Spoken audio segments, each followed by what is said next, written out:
Famcast Media, bitch. Straight up at the dungeon, motherfucker better dodge. Johnny Rich got the spliff in the gun, stay taught, don't hate.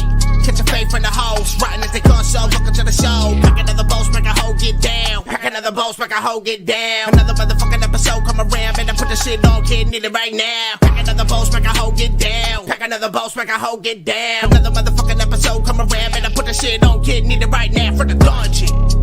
Strap in, motherfucker. Ladies and gentlemen, Dee motherfucking Rotten. And welcome to another episode of From the Dungeon Podcast. I am your host, Dee Rotten. This is episode 124, 124, motherfuckers. And I got live, bro, from fucking Whittier, California, the homie Zack, the Rabbit Lopez.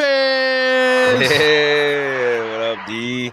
Let me tell you, that intro went hard as fuck, bro. I was not ready for that.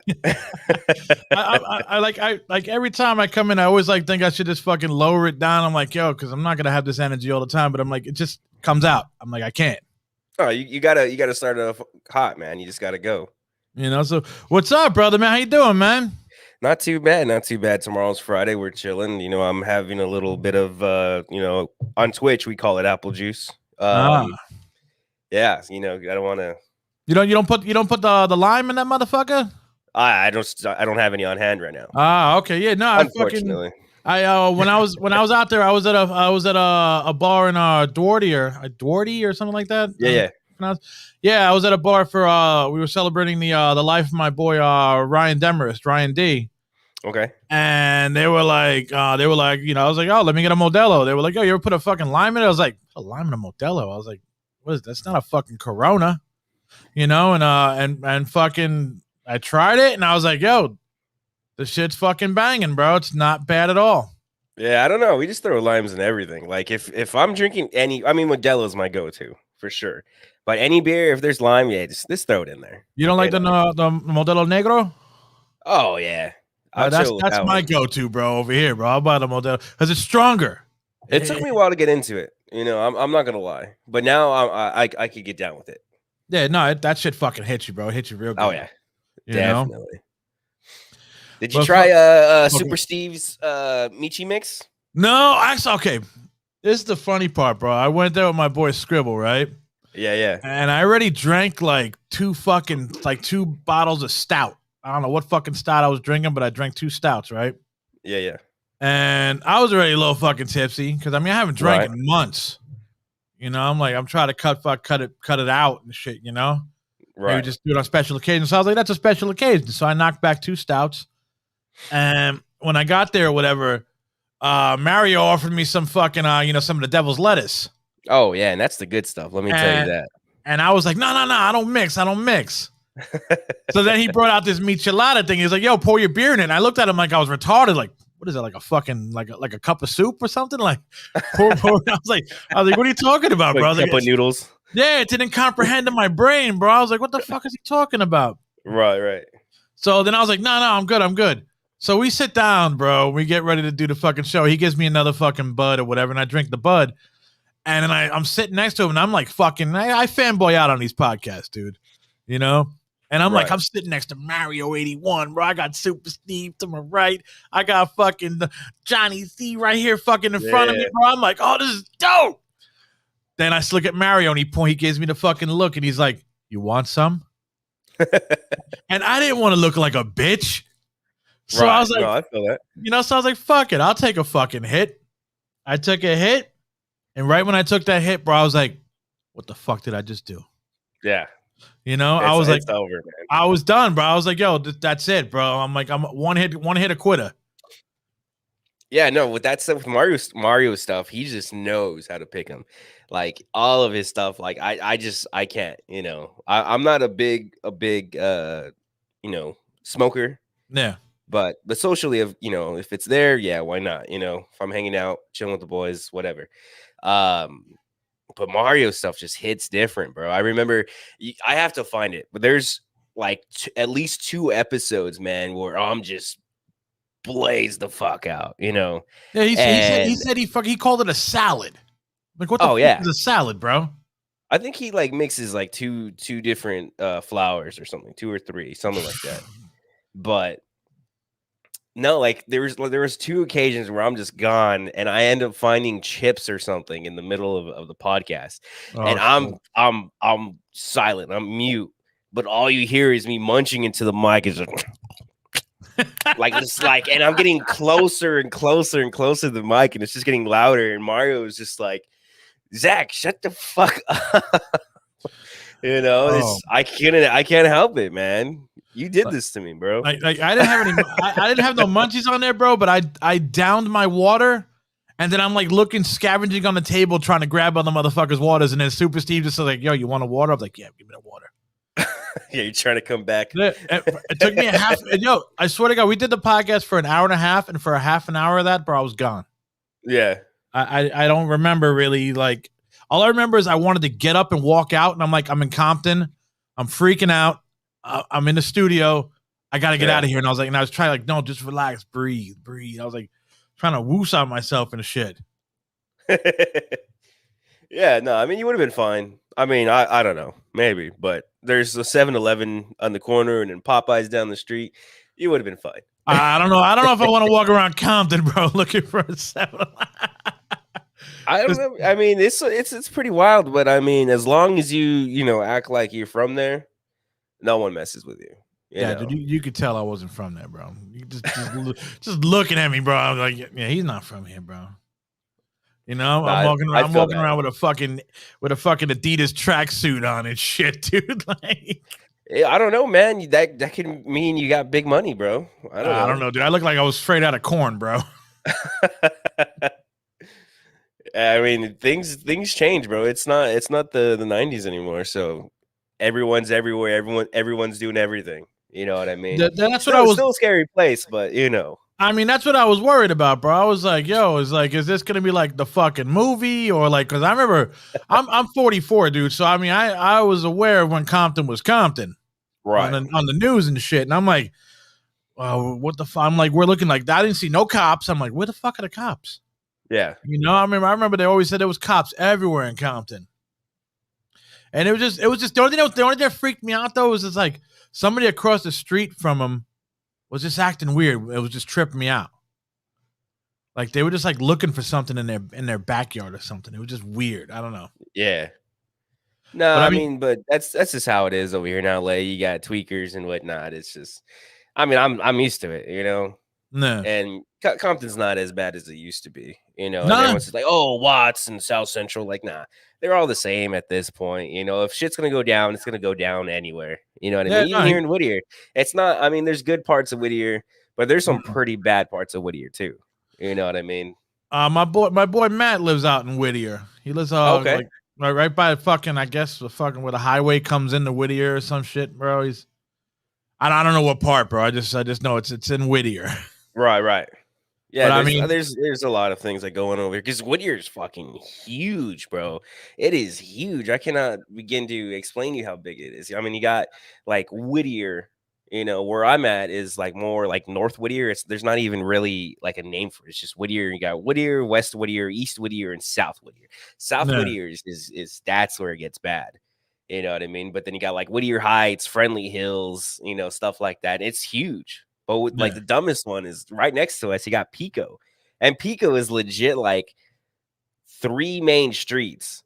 So you got like Beverly, Whittier, Washington, and like Slauson. So 4 streets, but it's in between the freeway. So from the 605 to where the water canal is, that's all it is. It's like you drive in to Pico and you're in and out in like 10 minutes, but it's like the ghettoest spot ever. Like I absolutely hate going to Pico, bro. Like I go everywhere, but for some reason I always somehow run into someone who wants to start some shit with me in Pico. Nowhere else. Like I go Compton, I go South Central, Riverside, San Bernardino, whatever. Anywhere that you want to call is hard. I go out there and everyone's chill. Hey, what's up, man? Whatever. But Pico, like, no, it's like everyone wants to look at you all fucked up, and start some shit. It's too small to try and be that hard. Like, what are you gonna do? You know, to put Pico on the map. Like, no. You did say something. You did say something on the West Coast Pop Lock podcast, bro, the other day that like I was like, when you were like when you said you're Puerto Rican. I am Puerto Rican, and I'm like Puerto Rican in the West Coast. Like, what the like? To me, Puerto Ricans are in like fucking, Jackson Heights, bro, and fucking the Bronx and shit, bro, or around where I am, around fucking Jersey City, fucking Heights. That's what the Ricans are. Oh yeah, so they all over New York and Florida, yeah. But we managed to make it out here. I don't know. my grandfather's from the island, so him and like two of his brothers made it out here. Mm-hmm. Don't know why, don't know how, but this is where I ended up. Are you always from? Are you from Whittier? Born here. Spent a lot of time in East LA. Mom went to school and then worked graveyard, so I was with like my aunts and my grandma, and so I spent a lot of time in East LA my younger years, and so East LA and Whittier, more or less. Right. I'm everywhere, And you went to school out in East LA. You went to school out in Whittier. No, I was after I was able to start attending school and not necessarily needing someone to watch over me.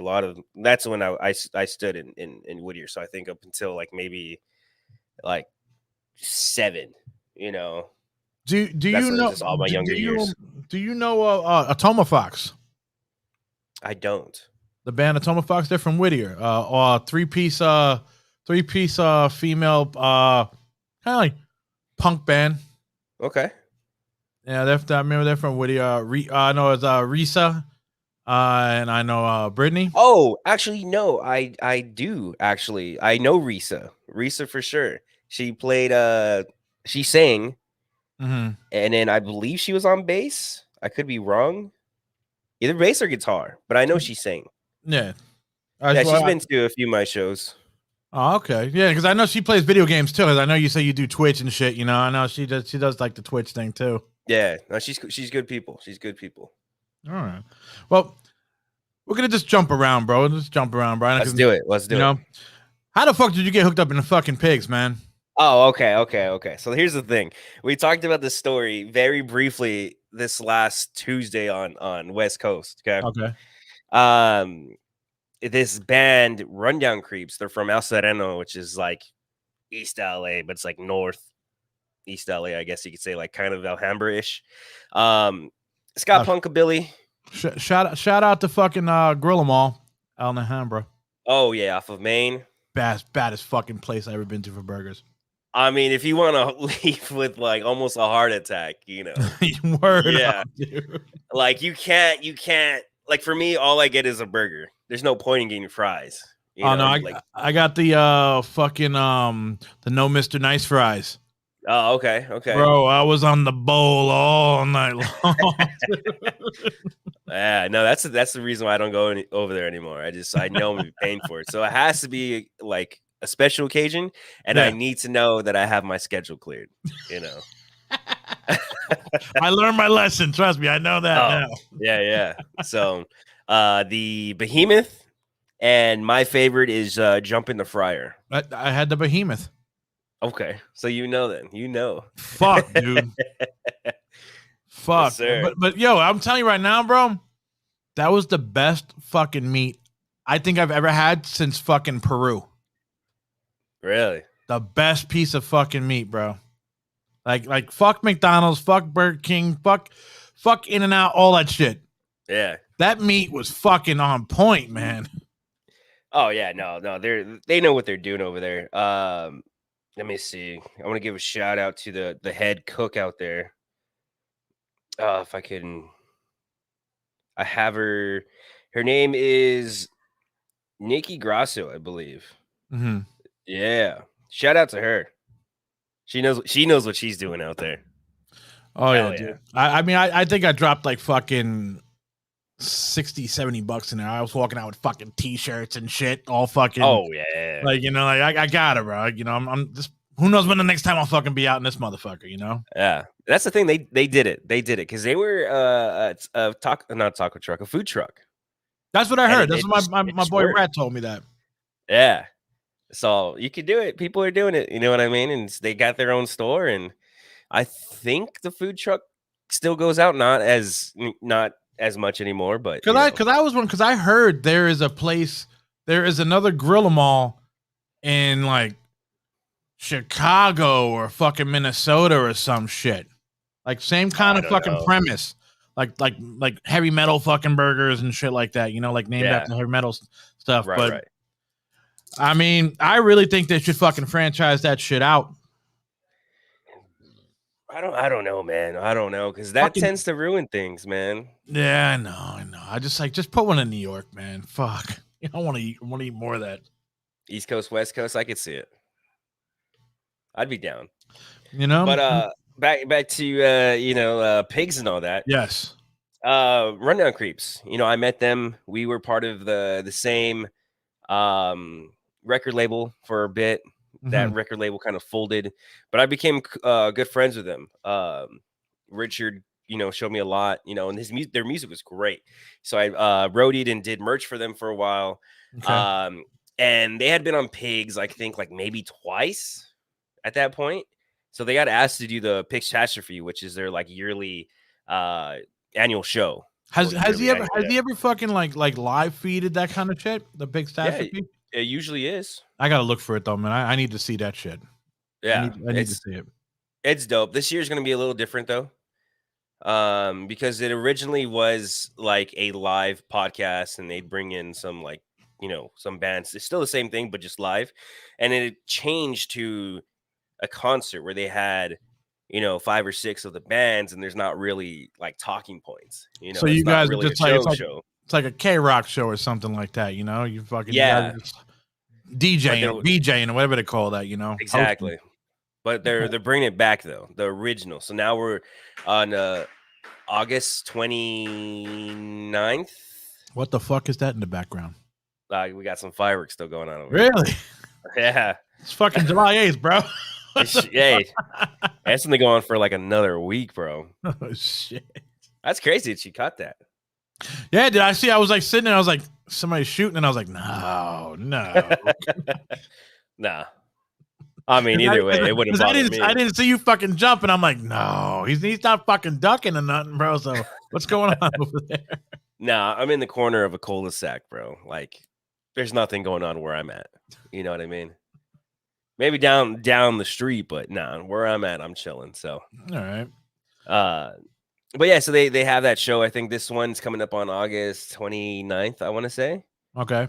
So we have 2 bands, the Rukas and Scarlet Siren, I believe. Oh, you got the Rukas playing? Oh yeah. Oh, that's dope, bro. Oh yeah, that's gonna be a good one. But yeah, so they played Pigzradio at Spike's Bar and Grill, which used to be in Rosemead. They had all of the rockabilly and psychobilly shows there. In fact, right here, what I have on my wall, this red. I see it right there. There it is. I'm trying to the red one. That's the flyer from the final show, because they tore it down. But the club? Yeah, unfortunately. So that lineup, we had the Delta Bombers, Gambler's Mark, the Henchmen, the Legendary Swagger, Edward Transylvania, and Jay Smalls. Dude, the fucking names of the bands, dude, is like, holy shit, man. That was a stacked show, bro. But all week, that entire final week was show after show after show, each one getting sold out. I was there 3 times that week. Oh man, I missed that spot. But anyways, so they had the show there. I wasn't 21 yet. So showed up, set up the band and everything, hung out outside, and then the bouncer was like, hey, we need to see your IDs. You guys gonna hang out? And I was just like, I'm not 21 yet. So he's like, oh, well, I mean, you can hang out here in the parking lot, but you can't come in. I'm like, damn. I'm not playing. There's no point in me being here.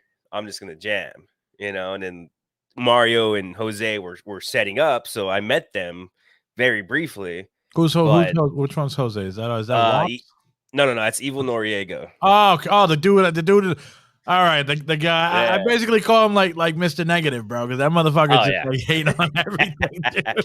No, that's his role. That's his role. He likes playing the devil's advocate, like very, very heavily. Well, he's working it, bro, because you never see his fucking face. He's just got his back to you. Yeah. Yeah, no, that's his thing. You know what I Okay. mean?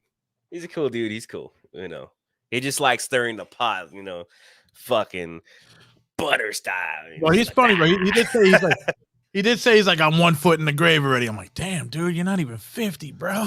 Like, chill, man. Yeah.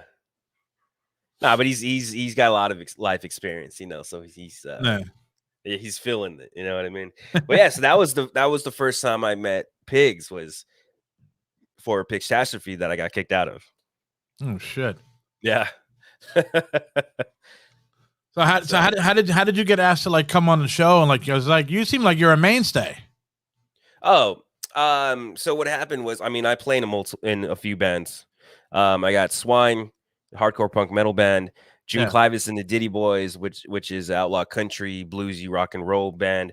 Then I just got picked up by the Downbeats, which is rockabilly rock and roll revival band that's signed by Wild Records. So SWINE had their EP coming out. Yeah. I wanted to, you know, debut it and like share it everywhere and just get it anywhere and everywhere as much as I can. I knew Pigs, but I hadn't had anything to really go on there for yet. So I took SWINE on there. You know, we rocked the fuck out of that stage and it was a good time. And then what happened was the next week's band had canceled on them. So Mario was like, hey, can you bring your other band on? I'm like, sure. You know, so I was on 2 weeks in a row. And I'm going to tell you, I am the only guest to have starred 2 weeks in a row. The only one. And and that's almost like fucking 300 people, bro. I mean, 300 almost, what is he almost like up to 300 episodes? What is he like 290 something? This Pigzradio is going to be our 400th episode. All right. I'm fucking all right, man. That's right. Yeah. All right. He's up to like 390, right? Or something like that. Yeah. We're in the 390s right now. All right. So I hold that record. I don't expect that to be, you know, toppled anytime soon. You know what I mean? Renaissance man. Yeah, what am I? It's the homegirl. Yeah, so but then after that, like I got close to with June Clivis and the Diddy Boys, we got a lot of airtime with local music experience. The internet radio station. Yeah, I want to know, do they really shit on SWINE, as Mario says, or no, yes and no. But at this point it's just a big like inside joke, you know, because I didn't know whether to diss him or not on the show. I'm like, man, fuck, you know, he started throwing low. And I was about to say, yo, fuck it. And I was like, wait, hold on. I don't know these people. He might be fucking around and I don't really understand. Yeah, no, it's fine. He's fuck Ray, dude. Fuck Ray. It's fine. I say it to him all the time. I love the dude, but you know, fuck you. You know, he's a cool dude. So, because I sent him some of my stuff, he played me one time. He didn't play me the day he was supposed to play me because he likes to drink, so he didn't even make it to New Music Mondays, and you know, so it was a whole thing. And so like I hadn't been played after that because supposedly my stuff got deleted accidentally. Oh, you know, but also like they don't really play my style of music because I mean it was a morning show from like 8 to 10, and it was all like ska, reggae, top 40 sounding music. You know what I mean? So to be hit like real quick, like it's like it's like a cup of coffee, bro. Straight up black cup of coffee. That's SWINE, bro. Wake you up. Yeah. So, yeah, Mario gives him a hard time. I gave him a hard time, but that's why I have my own show in there now. It's fucking SWINE Saturdays. Just like that's another just to fucking piss him off, you know. Well, let's play a track from SWINE right here. Let's do it, and we'll talk about SWINE Saturdays. All right, man. We're gonna play. This is the track Machine Head. You got anything to say about Machine Head or anything? Oh man, let me tell you, I love how this song came out because not a lot of people know about this, but this song was actually a throwaway song. Really? I wrote this, the main riff, I wrote it for another band, one of my old bands, and I just could not build off of it. And one day I was going through because when I write songs, I write them and I play it and record it on my phone, so it's just in my picture library. You know, I clicked on it like, oh hey, what is this? And I started listening to it. And I was like, that's not bad. So I started messing around with it again, and then just everything just lined up. This was a 5-minute song. After revisiting it, everything just clicked. 5 minutes, wrote the whole fucking thing. So the only part that I did not write on the song were the vocals.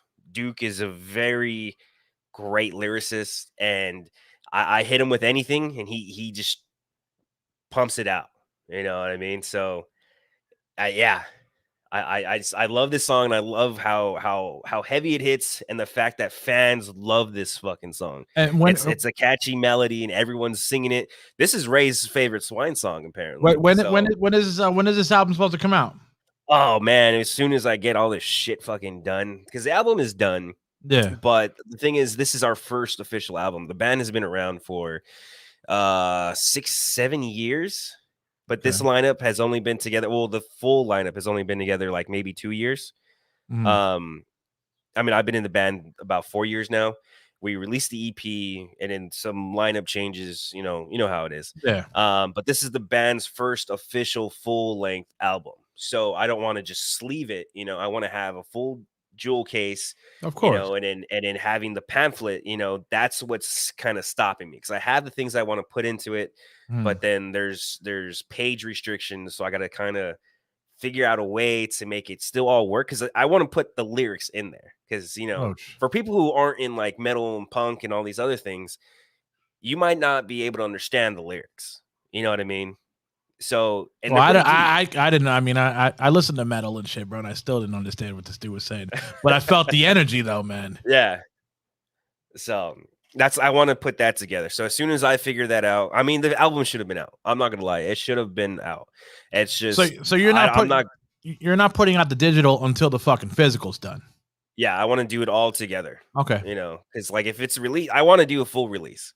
You know, for me, it kind of doesn't make sense. Like, hey, here's the album, and you can stream it everywhere, but then you could buy it later on.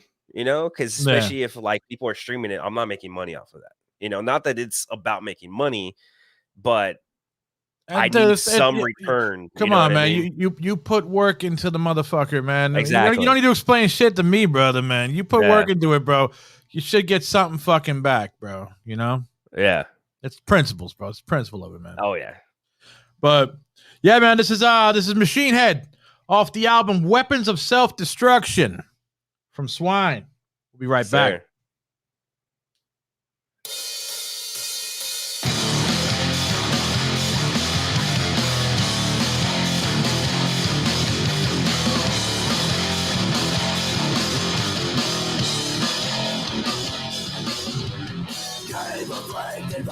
My eyes begin to blink, beating on my life. My soul starts to leak, pulsing on the side. My head feels so numb, grinding on my teeth.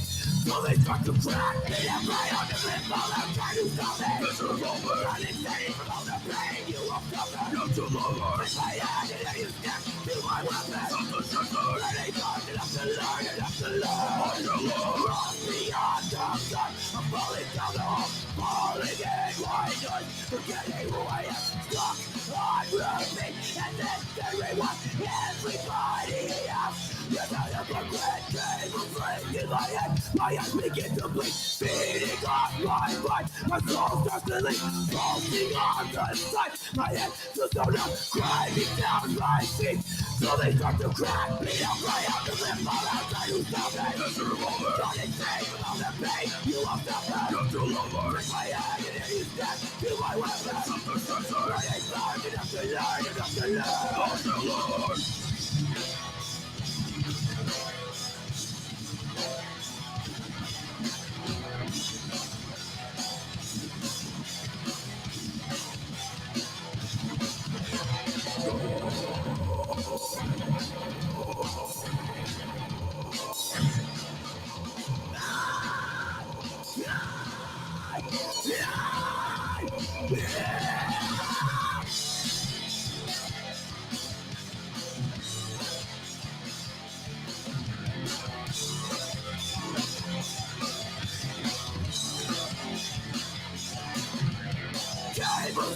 my head, my eyes begin to bleed, beating off my blood, my soul starts to leak, falling on the side, my head feels so numb, grinding down my teeth, so they start to crack, bleed out my out and live my life, try to solve it, but it's think about the pain you have suffered, don't you love her, take my hand, hear you step to my weapon, I'm destruction, burning, burn, enough to learn, enough to learn, what you love, beyond the sun, I'm falling down the hole, falling in one night, forgetting who I am, stuck on repeat, and then everyone, everybody else, suffer and regret.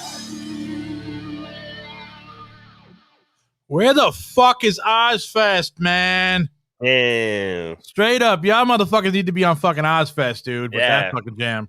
Put us anywhere. Put us on the stage. We'll fucking tear that shit up. Let me tell you. So I started playing with the downbeats, right? Mhm. Wild records, rockabilly, rock and roll type stuff. And the president, I got brought in because the president owner got word of my name, wanted me for a few different bands. Okay. But his son has a band that's on Wild Records. The Wednesdays, WENZDAZE. Very garage punky. Hilarious, because over here in Jersey, we got a band called the Thursdays. You got to put them together. The days of the week, you know. But they sound very similar to you know, I would compare them to like Iggy Pop and the Stooges. Okay. You know. And they're good. They're good. Fucking kids. 17, 15, and 15. You know, and the singer, he found his voice, he found his style, and you know, back then I was still trying to figure it out, you know. So good for them. They have a great sound. But so anyways, they had a show on a Thursday night out in Santa Ana. Mhm. And he hit me up. The president owner was like, "Hey, do you know any other punk bands that are like a little bit tougher?" And I was like, "I'm in a punk band. Throw me on there." It's like, "Oh, Fab, what's your band's name?" Like, "Oh, Swine." It's like, "All right, yeah, cool. I'll send you the flyer." Sends me the flyer. We got Wednesdays, like I said, like garage punk. Yeah. Dealing in the Beat, which is very bluesy rock and roll. Then the McCharmleys, which is like an indie pop band, and then Swine. So I texted him. I was like, "Hey, I just checked out the bands. Are you sure?" And he's like, "Oh, we're all about diversity." I'm like, "All right, we'll do it." Where did he put you at on the lineup, though? We opened. We were the opening band. And we warmed the fuck up that stage, that crowd. Everyone absolutely loved us. But it was a big shift from us to the McCharmleys, you know. And mind you, it was like a little janky stage, you know, like you stand on it, you move a step and you could feel it like, oh, you know. Shit. Yeah, and once the show started, we didn't feel shit just because we were rocking and moving the entire time. So, you know, it's like if you're on a boat and you get seasick, just get drunk. You won't know. You won't feel it. You know what I mean? That's basically what it was like. You know what I mean? It's just it was wild. It was wild. We turned some heads. We made some new fans and some new friends, and it was a great time. But we were the heaviest fucking band that night. I mean, it sounded like he should have went the opposite and put Swine, like you work your way up, you know, like, but like Yeah. you start off fucking punching in the face, and it's like, oh, Yeah, they weren't ready. They were not ready, you know, especially for a Wild Records night. Like, I don't know. So now what, like, is Swine Saturdays like a Swine show, like with like the momentum and stuff like that, the music you play on there? No. So the whole idea of Swine Saturdays was two things. One, to piss off Ray. You know, fucking poor Ray, dude. Yeah, he doesn't play Swine, but now Swine has their own show. And then two, play all the music that does not get played throughout the rest of the day. You know, so it's the heavier side of things. So I play anything, any and all types of punk, all types of metal, psychobilly, and he plays ska, but he does not play ska core. So I've never even heard of that fucking subgenre of a really, subgenre. all right. All right. All right. I'd have to give you a full lesson of that, man. But if you came to LA and you were deep in the trenches, South Central and go in the backyard DIY shows and Yeah. everything, they would call it white people ska versus Latino ska. Because you got like the Orange County, real big fish, Yeah. less than Jake. Then you come over here and you got Viernes 13, Descarados, Mata Mosca, Mafia Rusa. It's it's a lot heavier and it's primarily sung in Spanish. It's crazy and it's ska core, so it's hardcore ska. That's Some of it is insane. just faster pace, maybe a little bit more distorted guitar. Then some Yeah. of it is straight up just metal with horns. It gets pretty wild. You know what I mean? That's crazy. Like I love going to those shows, but like it's kind of scary. Like I've taken my girl out to some of these shows, not the backyard stuff. I don't really do that much anymore. Mhm. But if they're at like a club like Catch One or they did Slide Bar or some stuff like that, like it'd be crazy. You need to know the songs. You can't in anything, if you're into metal or punk, you need to know the songs in order to be in the pit. The arrangements and changes and everything. It's important. With this, even more so, because you can go from the dance like, oh, like, hey, I'm skanking, and then all of a sudden it goes from like a cool, like upbeat to heavy fucking shit where it's a mosh pit, Yeah. So like I like I said, I did it once or twice, with my lady, and we'd be in the pit dancing and whatnot, and all of a sudden it changes and I gotta push her out, because Oh, she's not into this stuff. She doesn't mosh, she doesn't do any of that. no. Ska is the closest I can get her into my music. You know what I So mean? How long has Swine Saturdays been active? A few months. Few months? I'd have to check. I could check right now. But yeah, only a few months. The first one was in March. Yeah, March 6th. That was the debut show. Hmm. So, but yeah, I play anything and everything. We got into crust and grind and psychedelic punk and anything and And the everything. local music experience, it only plays just local Southern California bands, or it plays That's it. anybody? I mean, that's the whole premise of it is supposed to be local Because I mean, music. hence the name, but I mean, I SoCal. was just like wondering, like, do you sneak in bands from other states, like other Yeah. music and shit? I don't, but Ray does, especially when they do like classy chassis and stuff like that, more in the rockabilly side of things. Because he Mhm. does play Delta Bombers and Shunda and the Howlers, who are both from Vegas, but they're pretty big in the scene. They do play out here quite frequently, Mhm. so some of the players are from LA, so I guess you could kind of sneak it in, but it's primarily SoCal music. So LA, OC, Inland Empire, San Diego. That's basically it. That's what it's Yeah, supposed to be. That's all I do. You know what I mean? well, you guys are known for keeping it local, so just Yeah. I respect that. I respect So, that. yeah, so that's the thing. We play their music, and then every Friday it's like, hey, this is who's playing where, and they list them all. Like the Friday show, it's not really a show because it's just Ray going through the list of shows. If there's especially right now, since everything's starting to open up, Mhm. that list is taken over. Because during So COVID, like it wasn't a thing. Friday just became another show and just bullshitted, just like every other show. Like does how this the is. You know what I does the mean? local music experience play hip hop? No, but there has been talks of having a show like that because Ray's brother Milo does that. He DJs, he does hip hop, does what else does he do? Like house and trap and stuff like that. But he used to work with Sony and compose some music for like some movies and stuff like that. So his whole thing is DJing. So Well, he's putting together a show of I'd his tell own. you this though, I mean, if you do hip hop, bro, I knew my boy from El Monte, the fucking the infamous Scribble, who's Damn. yeah, that Scribble. mother, yeah, fucking, so you can get that motherfucker on there, man. He's down there with you guys and shit, man. Yeah. Fuck it. I'll put that together a show and I'll just have him on there. Because that's the thing. With everything opening up again, I'm back into promoting.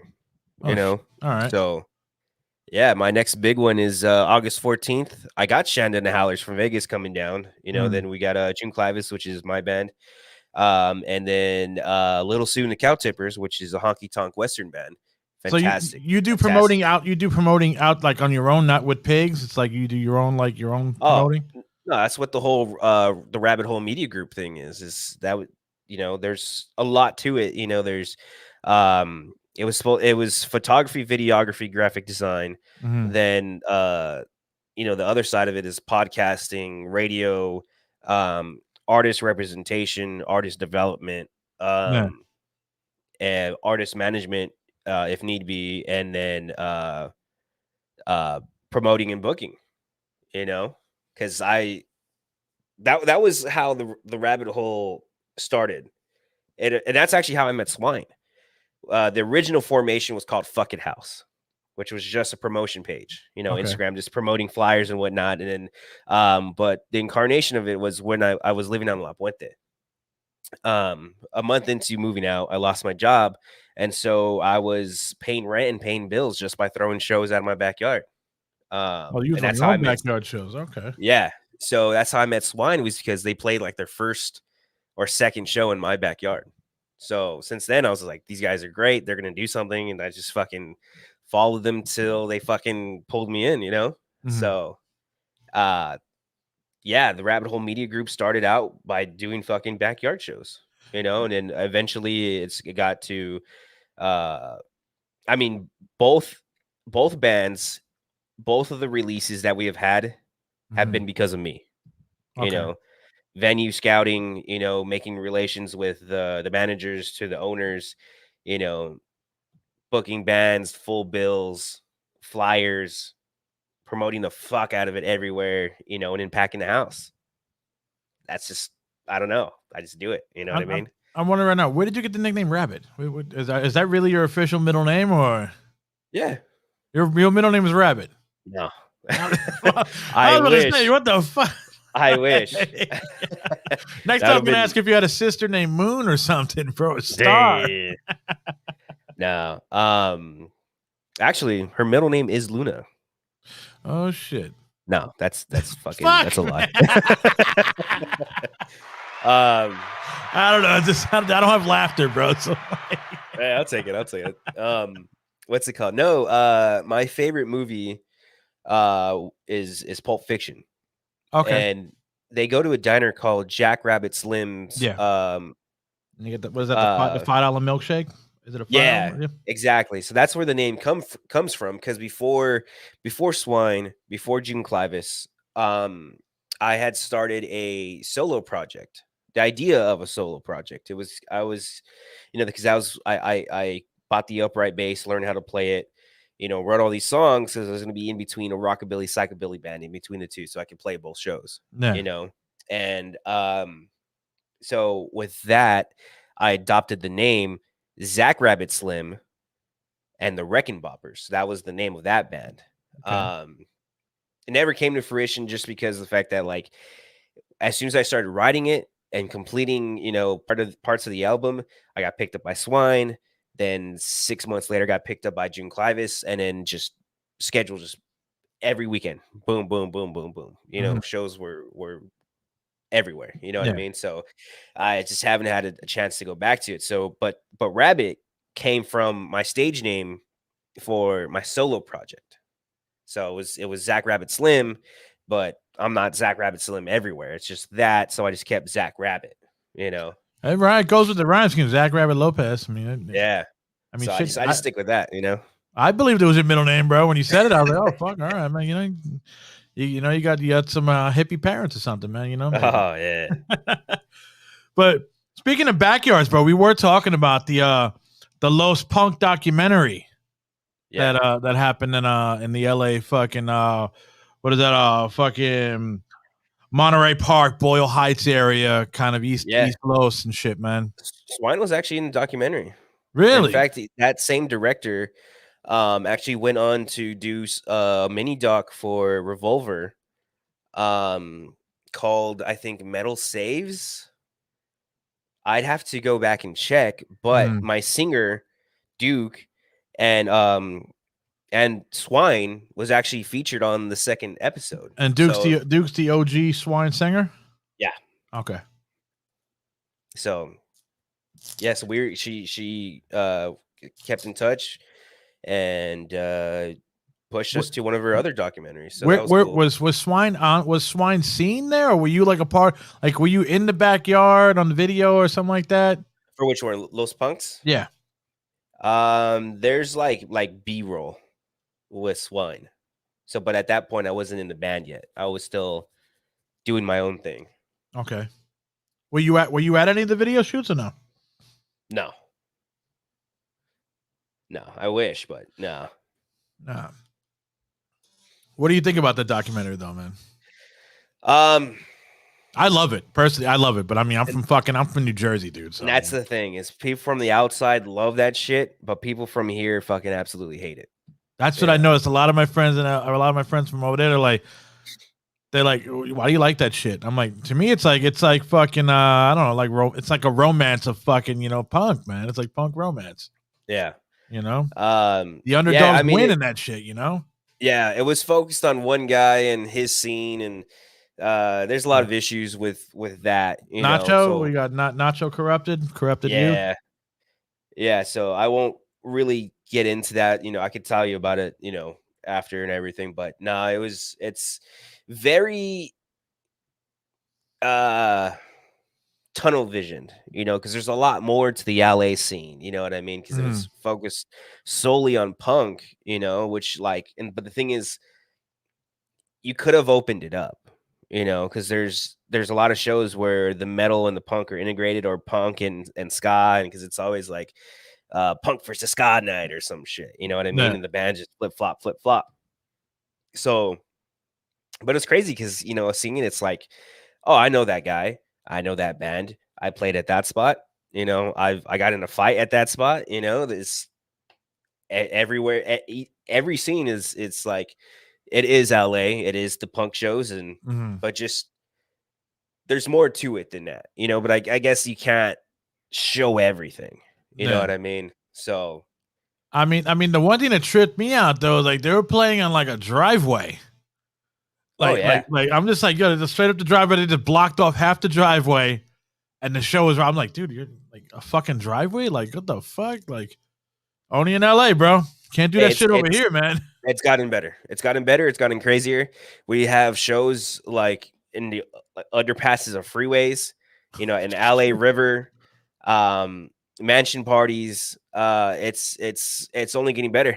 Because people who actually believe in the DIY scene and aren't doing it for the money. Because that's the thing. A lot of those promoters that they did show, like, oh, like I'm only 17, like I'm, I do this and I do that. It's like, oh, that okay, like, cool. You're doing these shows, but you're not. It seemed like it was all about the money to me. Yeah, from my point of view. Yeah, because that's the issue with backyard shows, and that's the issue with metal and punk in general. Is the fact that nobody pays. Because that's what I don't understand, bro. It's like yo, look, I played in bands and shit, and I played clubs. I think I may have fucking gotten paid once out of like 10 years, one fucking time. And it's like if you're making money at the door, you at least fucking throw the band a couple fucking bucks, like gas money, or go get something to eat or some shit, Yeah. So that's the thing. Like right now, where I'm at. The bar that I'm booking out of is kind of in the hole, so it's I keep the door, they keep the bar,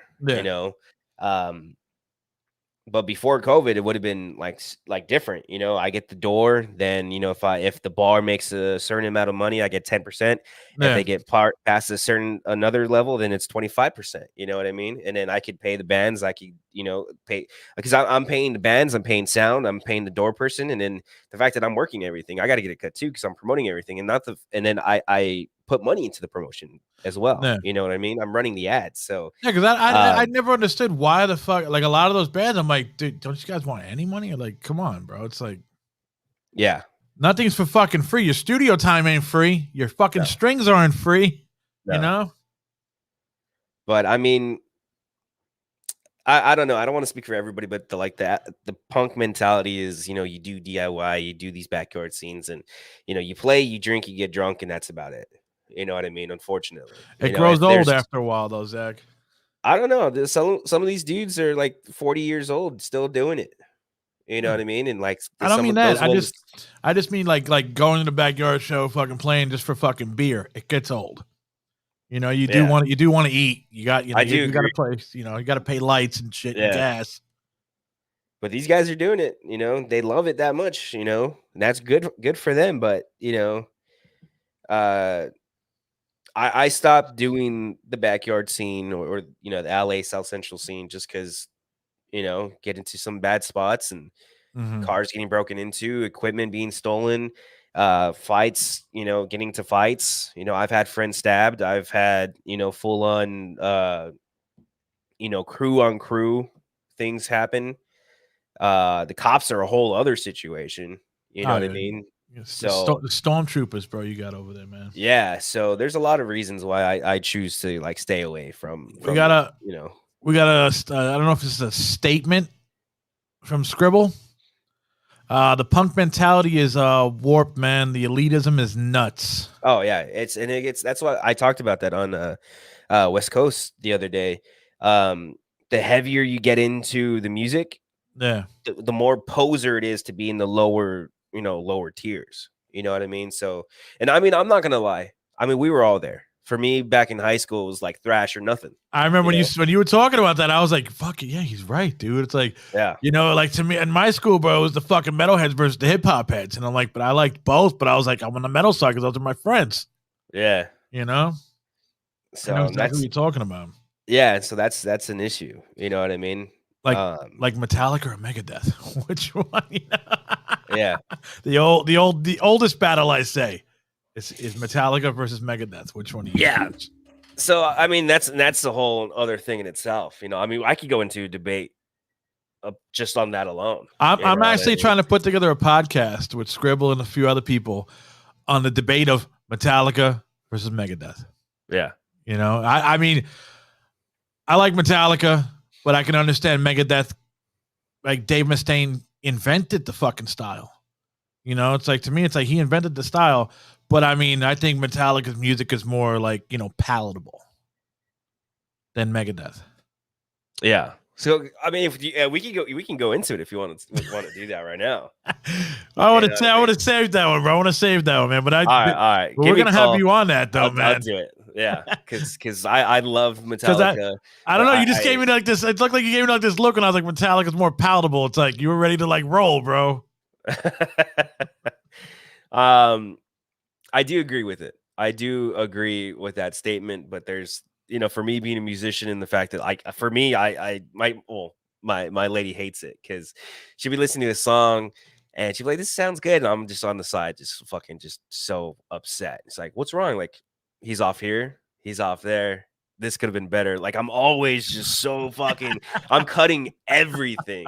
You know what I mean? Or like, we go to Disneyland and, you know, they used to have like people performing downtown Disney, you know, especially during Christmas time. They do like the doo-wop and acapella stuff, you know, and like I grew up in some of that stuff, you know, so I'm like, I'm singing the songs and like, I'll be like, he took the easy route, you know, because he didn't hit the harmony or he didn't do, you know, vibrato or certain spots. And it's just like, sometimes I can't enjoy the music as much as I would like to, just because of how like you fucked yourself up by fucking by getting an ear.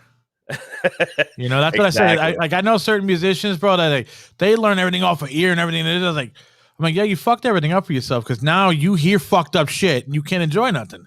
Yeah, exactly. But that's just how it is, you know, because like I say with Swine, like that song and another one for Breathing Fire, I wrote all of it. You know, for me, it's like if we go back to my old band days, you know, I did the Megadeth thing. I was Dave Mustaine, you know, I sang, then I did all the solos, you know, I did it all. And the thing is, and that's why I picked up all these instruments was because of the fact that there was a lack of another you know, player, you know what I mean? So it would be me and my guitarist, and I would write a song. Yeah. I would write 2 versions. I have the lead and the rhythm. The rhythm would always be a little bit more dumbed down, just so it's more easier for me to play and sing at the same time. So I teach him my part, because I'd have, so 2 guitars written, the guitar solo is already written, the bass is already written. And so I teach him my part, then I'd jump on drums because I'd have this idea in my head for how I want the drums to sound. Yeah. And then I just put it together right there. I jump on the drums and play what I thought, and majority of the time would work. You know what I mean? So I envision the song as I'm writing it, every step of the way. You know what I mean? And and it just sometimes kind of sucks playing with certain people because they can't play things the way that I want them to play. Yeah. Because I'm definitely not opposed to people putting their own style or changing it, because I'm all for it. Like, if you could find a way to make this sound better, great. You made the song sound better. That's better for all of us. You know what I mean? So, but sometimes don't make it sound like shit. yeah, that's the thing. You know what I mean? So, I lost where I was going with that. We'll pick it back up after this. We're gonna play a song from Swine right now. Another one. This is called "Wake Up." You got anything to say about "Wake"? Did you write the whole thing of "Wake Up"? Actually, no. This is one of the original songs. There had been like 3 or 4 different versions of it. But all of the songs that were the originals, I came and rewrote the bass on them just because they were kind of just, Jason Newsted on fucking Injustice for All. You pulled the Mustaine right now, huh? Yeah. He just rewrote it. He just got somebody come in and fucking rewrite all Dave Ellison's bass lines. Oh yeah. Oh man. So, yeah, I mean, I didn't do a lot of it because, like I said, all of the old Swine. I love all old Swine. You know what I mean? It's just there's so much power, and emotion behind it. Is just like, that's why I was here. You know what I mean? Scribble fucks with you. Hell yeah! Like that last track. Scribble, hit me up. Let's do some shows, bro. But yeah, so like I couldn't change it too much. You know what I mean? I came in, try to make it better. I actually made it heavier. Where did you guys record this stuff at? This one, the album, the stuff that I sent you was recorded out of Dave Klein's studio. Out in Echo Park, Highland Park. Yeah. Dave Klein's the drummer for the Las Bamboras. He played with Agent Orange for a while. Oh shit. Then he was a fill-in drummer for 2 other like old school punk bands of the same area as Agent Orange. Mm-hmm. So he's cool, dude. Got some good stuff, So I'm happy with how it came out. All right, well, we're gonna play the song. This is "Wake Up" off the album "Weapons of Self-Destruction." We'll be right back.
What is wrong with me? No!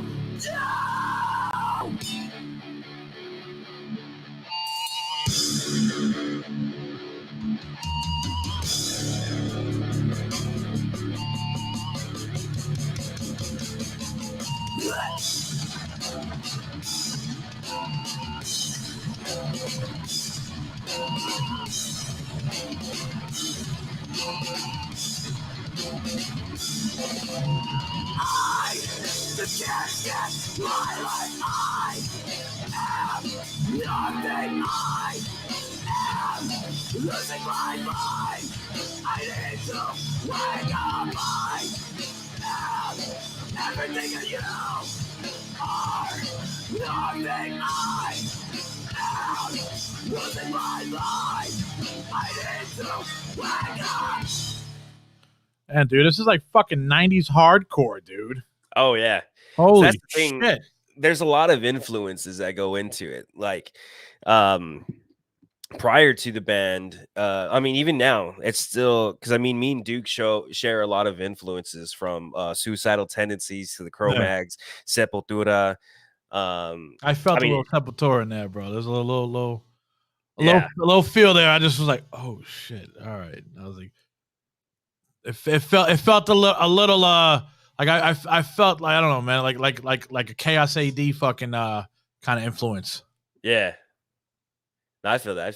So like, yeah, so we try to do stuff like that. In fact, even along those lines, I have like 2 songs that I want to put out to be a little bit more,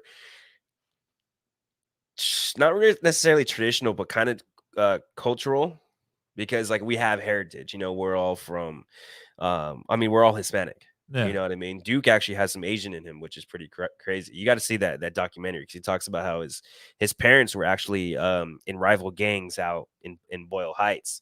Holy shit, dude. Yeah, so it gets pretty wild, but yeah, it's with like Sepultura doing some like jungle beats and stuff like that, and having it very, infused with their culture. I want to do something similar, not something similar, because it's just something I want to do, because especially growing up and all the different styles of music that I was surrounded by, you know what I mean. And the Cat's Meow said, so it's just dawned on me, the vocals remind me of Leftover Crack Choking Victim.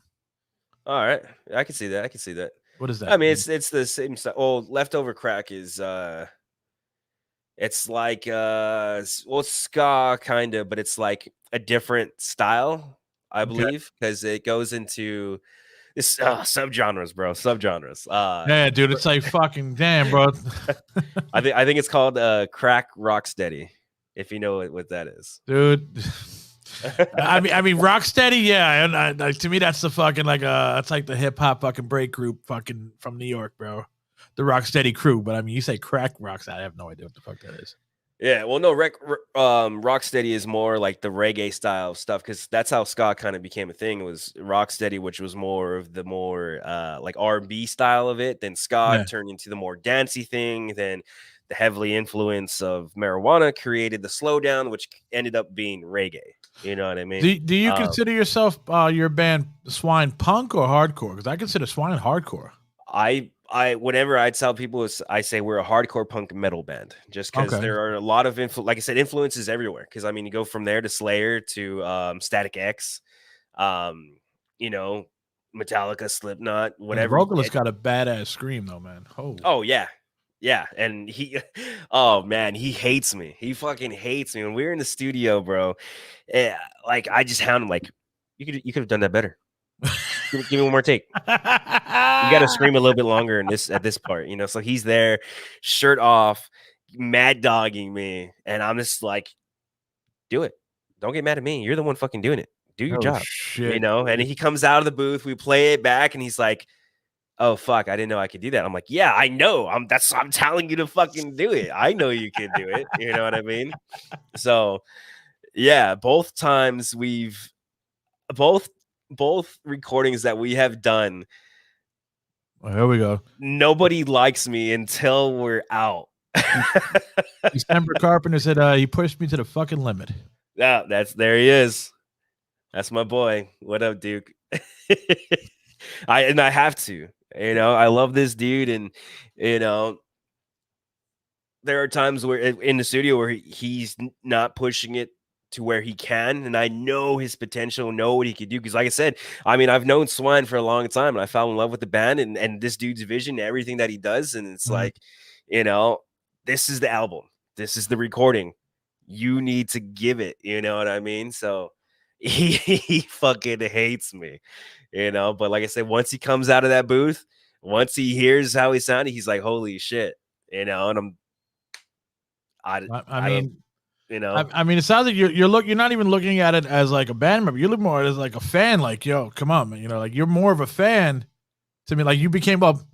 And the way I see it is, I see it still. It's like when you're pushing him like that, you're pushing him as a fan. You know, like Yeah. dude, I know you got it. You know, like I've seen you do this better. Yeah, You know. exactly. You know, but I mean, there's also like the producer side of it too. You know, because like when going back to the Rundown Creeps, you know, we're talking about Pigs and the Mhm. old record label. I was close to the owner, and he did all the engineering, and he showed me like, hey, check this out. I'm like, you know, it sound better if you change the snare, or if you put an effect here, or if you had them do some backups here, and every single time, Yeah. you know, I'm good at polishing and cleaning stuff up.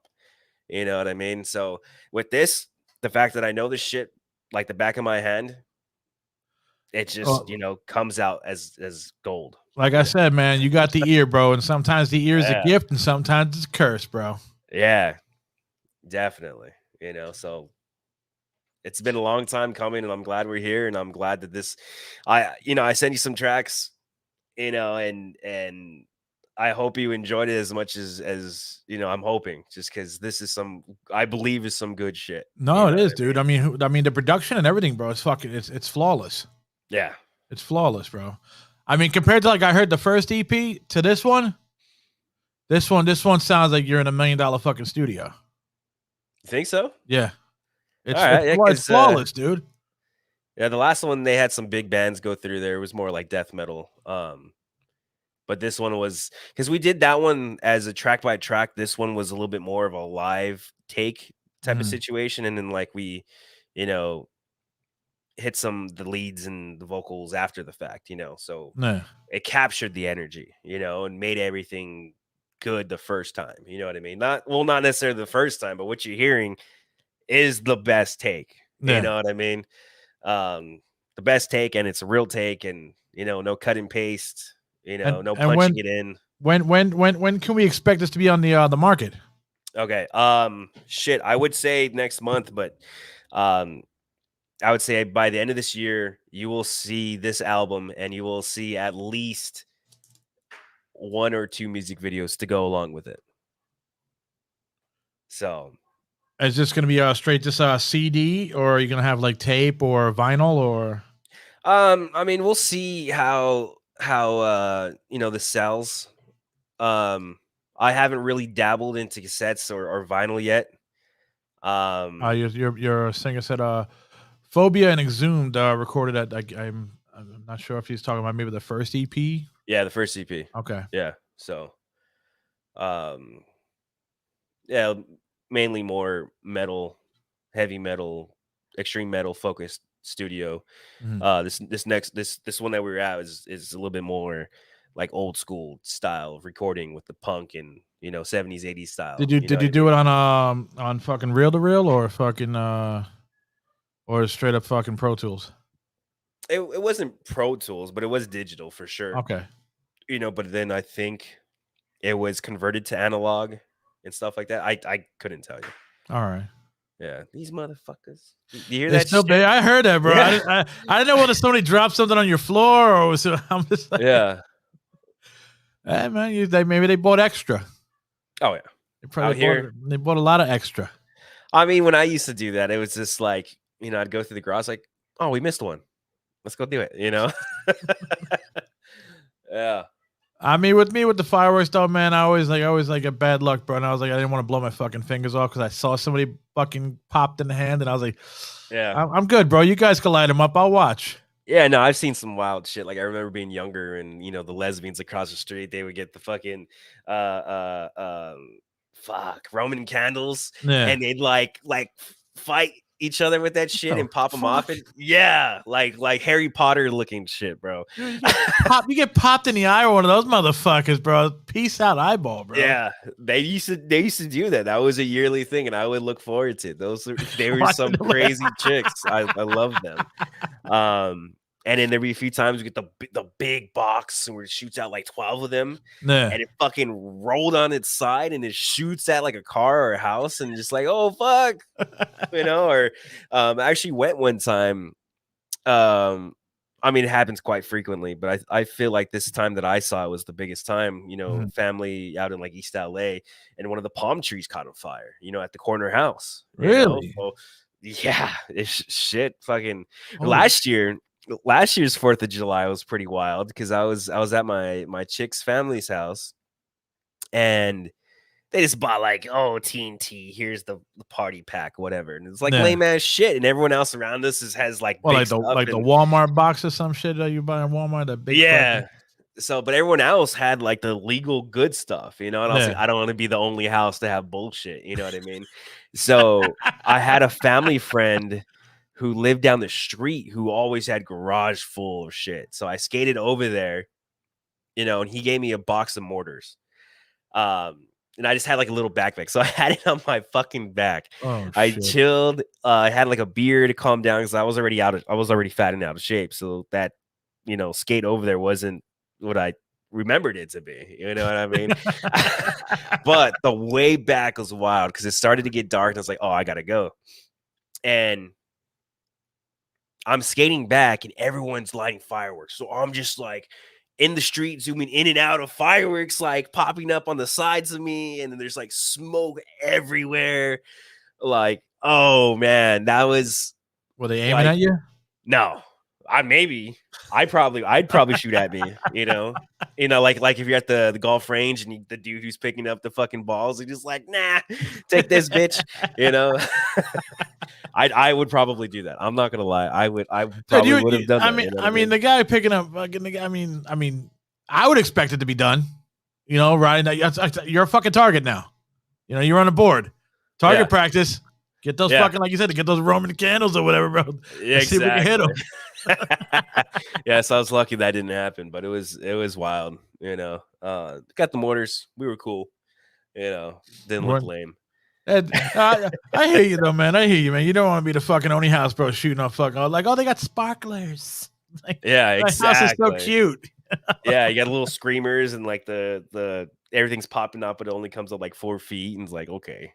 Are they still fucking like doing like blockbusters and M80s and shit? Not out here. No, because over here, yeah, you do, but you got to go to like Arizona or Mexico, Because I know over here, bro, they would like tie like 4 or 5 M80s together and like make it like a stick of dynamite and put them on like the telephone poles and try to knock down telephone poles and shit. Oh, that's fucking wild. It's like, what the fuck? That was some crazy they were trying to do back when I was a kid, bro. Like knock telephone poles over. Yeah, no, that's. I mean, maybe people are fucking wild, so I wouldn't doubt it. You know what I mean? Just not me, so I don't know. Let me hit this on. It's finally dark enough. The shade being thrown. Yeah. Well, now that the lights went down and it's kind of dark and spooky out, bro. We got a little hazy chaos feel to the fucking to the thing, bro. Yes, sir. Now, it was too bright, I got to give you my stream setup. I mean, I just had a kid. He's 2.5 months old. And so I got baby stuff everywhere. So, I mean, you saw me in the pre-show. Like, I pick this up and, I saw that, bro. And I was like, yeah, I would have probably did the same thing. Yeah. Move the stuff out the way and stuff like that. But the reason why I wanted to get, well, 2 reasons why I wanted to get you on the show. The first reason why I wanted to get you on the show was when I was on the West Coast Pop Lock podcast. Shout out to the West Coast Pop Lock motherfuckers out there, Fucking Johnny C, Super Steve, and Mario 81. We had Johnny C this morning on LME. Oh, how was that shit, dude? How was that? It was great. He comes in, they introduce him. Like, hey, before we do any questions, I got to get Johnny on a fucking stock check. He's like, this man, as soon as he comes in, he's got to hit me with that shit. That's some disrespect right there, man. You know what? And you got me at a bad time. I'm in my bedroom. I'm not even wearing shoes. I'm in shorts. I got no socks on. Man, any other time, catch me on the streets. I ain't failing. I was like, yeah, I know. Johnny has not failed a single fucking sock check ever since the day I met this dude. Who was like straight up, like this guy acts hard, goes hard. Let's see what's up. And he does, and every single fucking time, you know. So I do. I love him respect. on the mic, bro. Because he's like, I'm like, whoa, Yeah. man. You know, Yeah, he's quick, he's funny, you know. So it was a great show this morning. You know, there's a But- lot of things I didn't know about him until this morning. So what? Well, let me hear something. What do you remember from this morning? What do you remember? Like you just said, you just said there was some stuff about Johnny C that you didn't know. oh, he was a body piercer. He started off as a child actor. What? Yeah. Any shows? Anything we would know? I didn't ask. You know, Child actor. Oh shit. Yeah. I mean, I could probably text him, see what's up, but no, yeah, he did all that, and he got into piercing. He gave up acting because he went into a tattoo shop and saw how wild it was. And he said that he left that all behind, got tatted up, you know, became a piercer just because the first time he was getting, first time he was getting tatted. So one of the regulars came in and, you know, showed them her new boob job. You know, it's like everything I've been chasing is right here. Like, all right. Shit.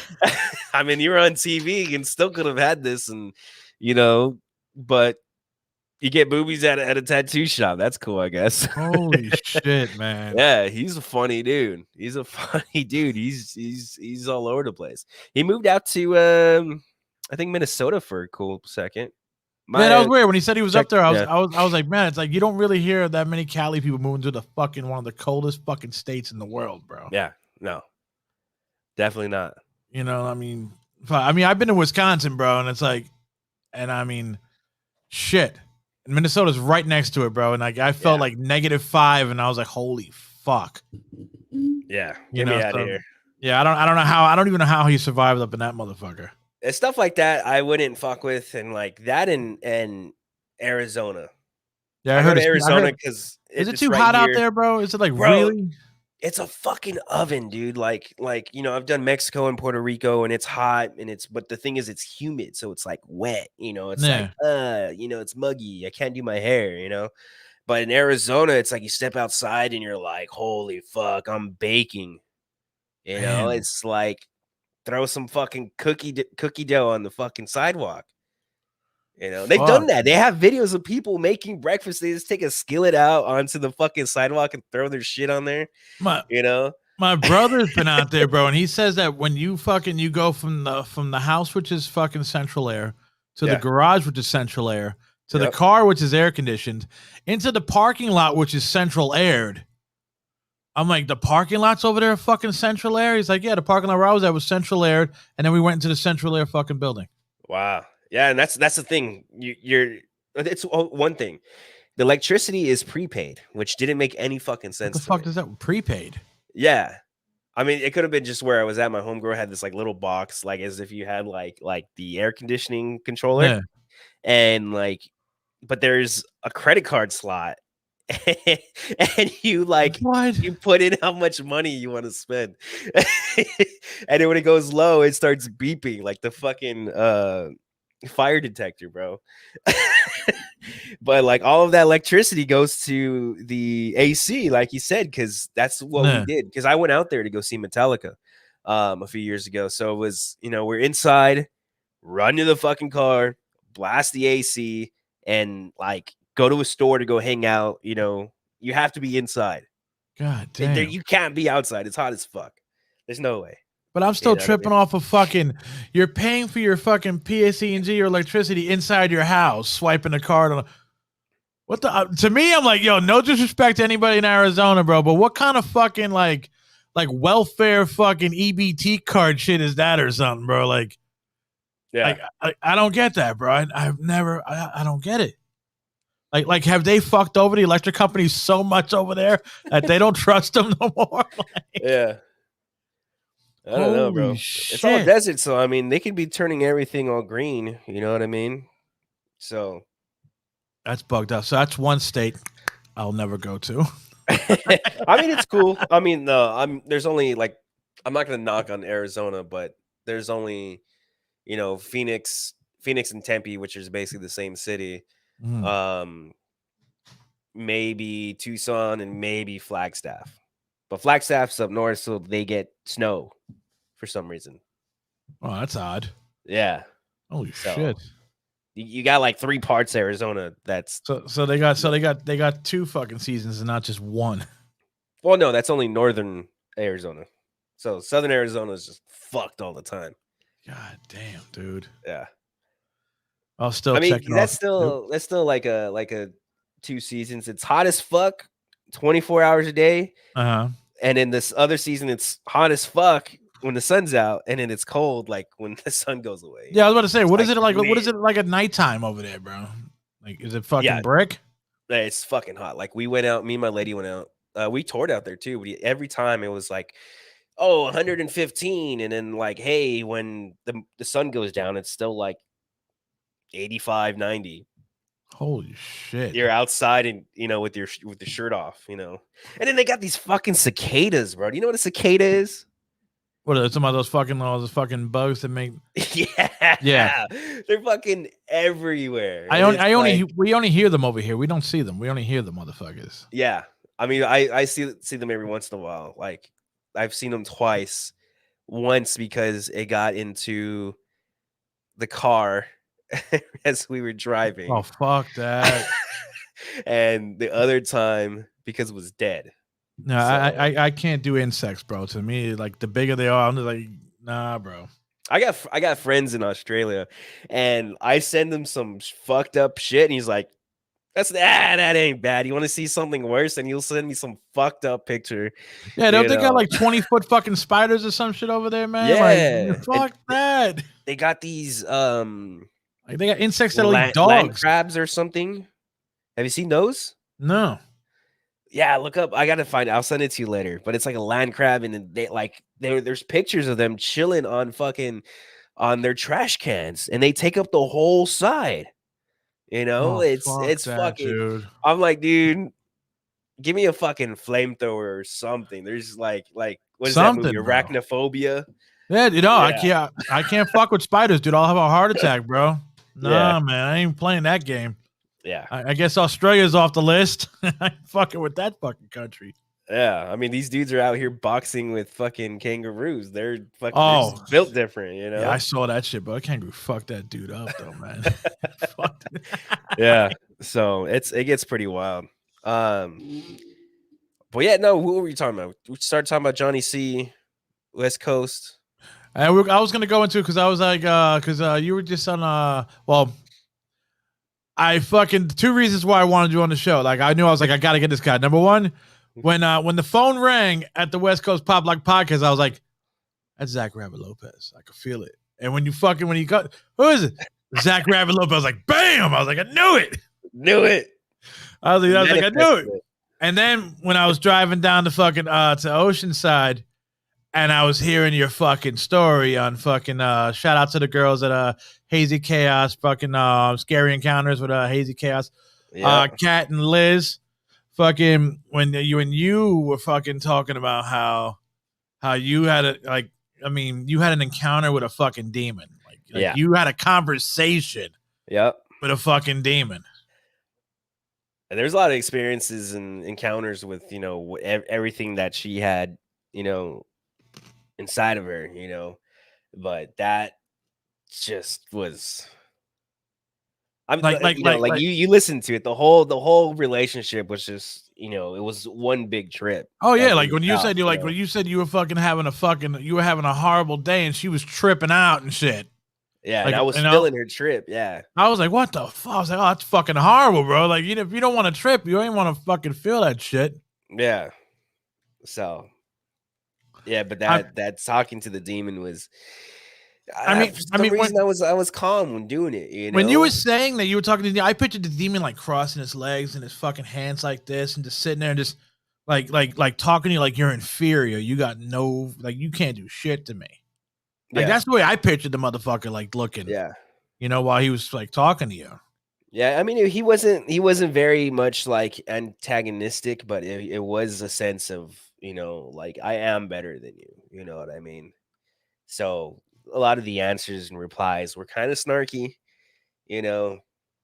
I I don't remember too much of the conversation. Mind you, this was like I don't even know, 6 years ago, maybe.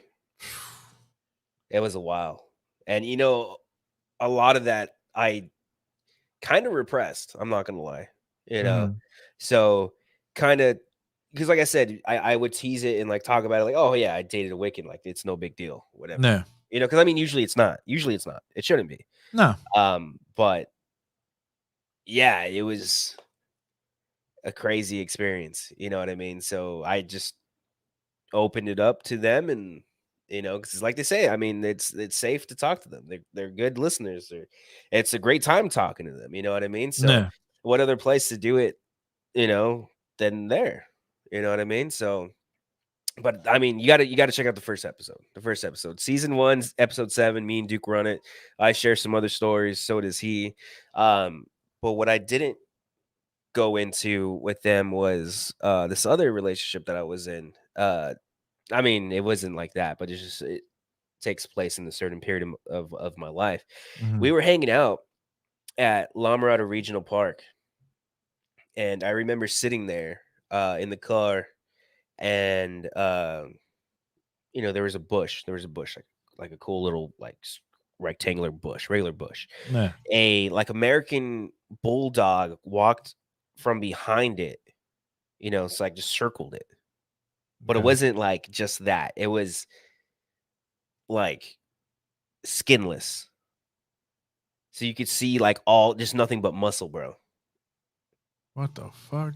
Like you see like at the science center stuff, like, oh hey, here's this muscle, here's that muscle, because it's Yeah. the person without skin. That's how the dog looked, bro. Swear to God.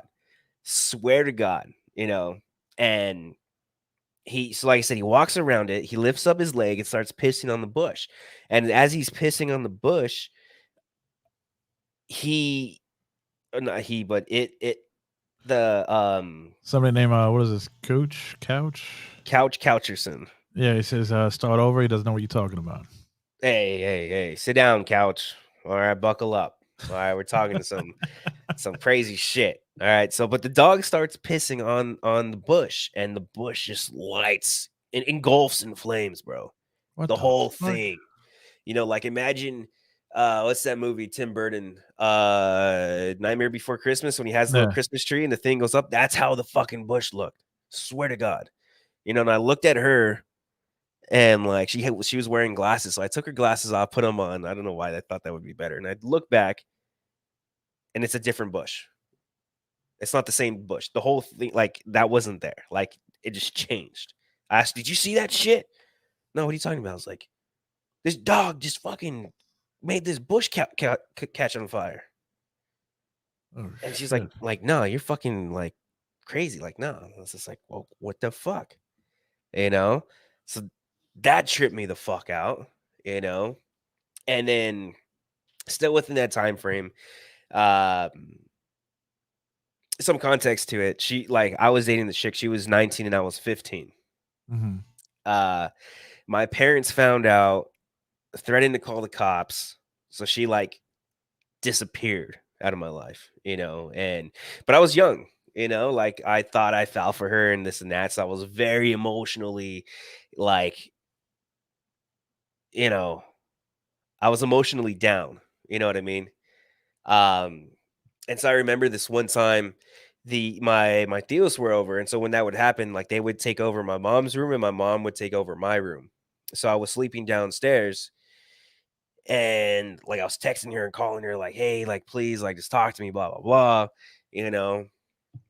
And for some reason, like this very heavy energy, just like I felt it, And so I was just like, fuck it, let's go to bed.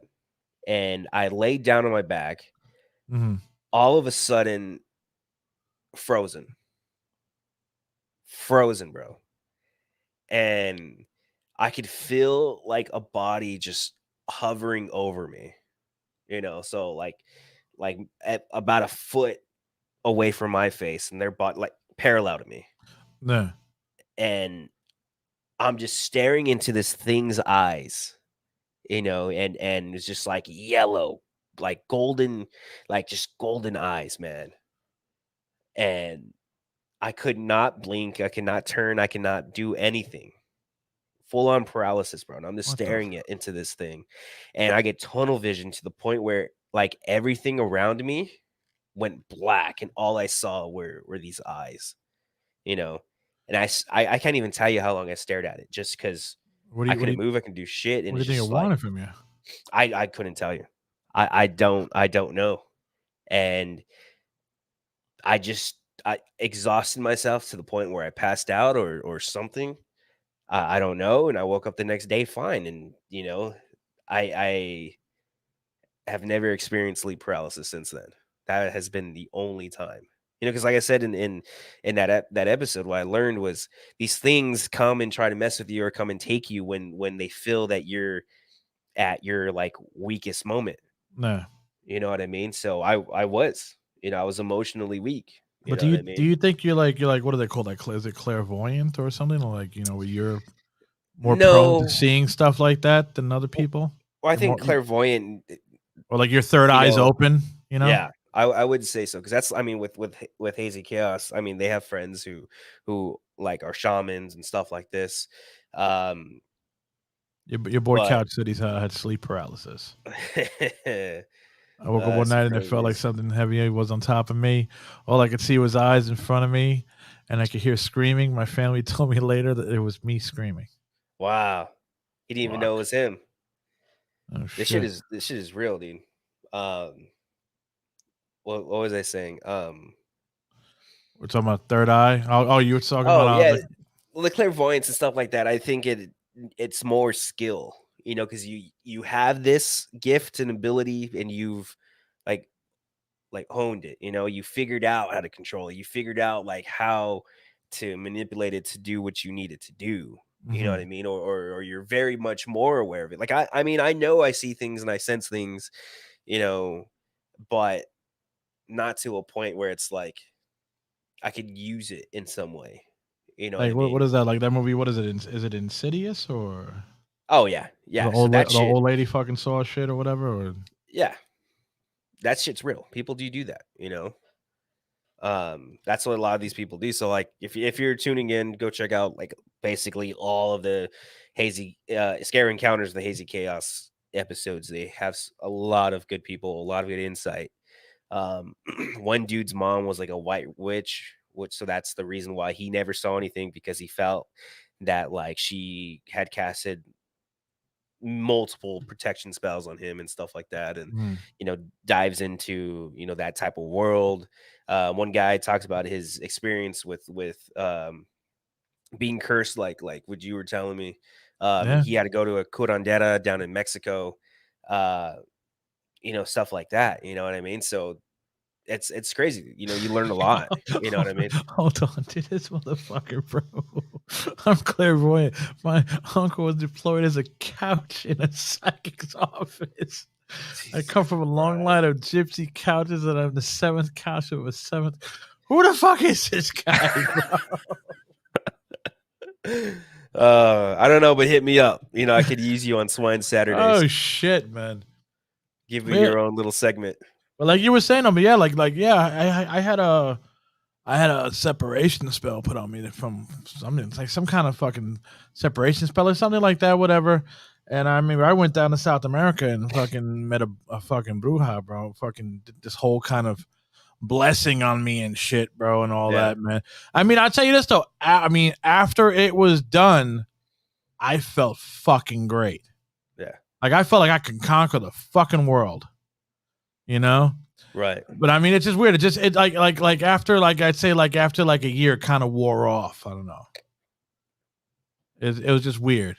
But I mean, yeah, like she had to like she took all my clothes that I came in there with, and she was like, "I gotta burn these," and I'm like, "Oh, I'm glad I came in with my shitty clothes, man. Not my fucking good clothes." Like I didn't know she Yeah. was gonna like. She took like literally like my earrings and everything. Like it's all Damn. gotta go, bro. Because she's like, everything you came in here with has it on it. Right. You know, and we got to destroy it. It was just some bugged out shit, bro. I was like, oof.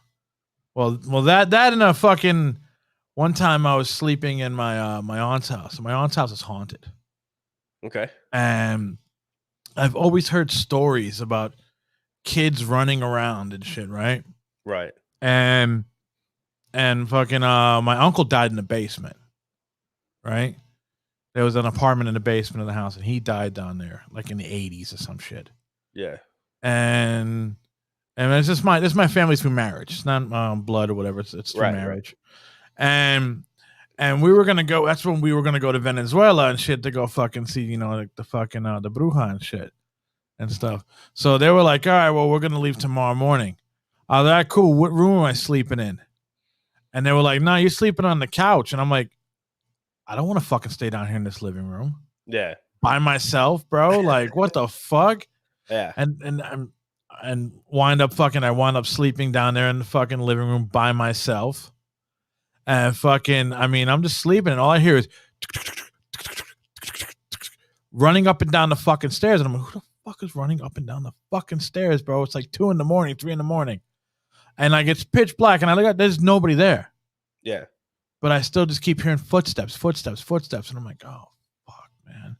This is fucking real, bro. They're not really bullshitting me, bro, when we're talking.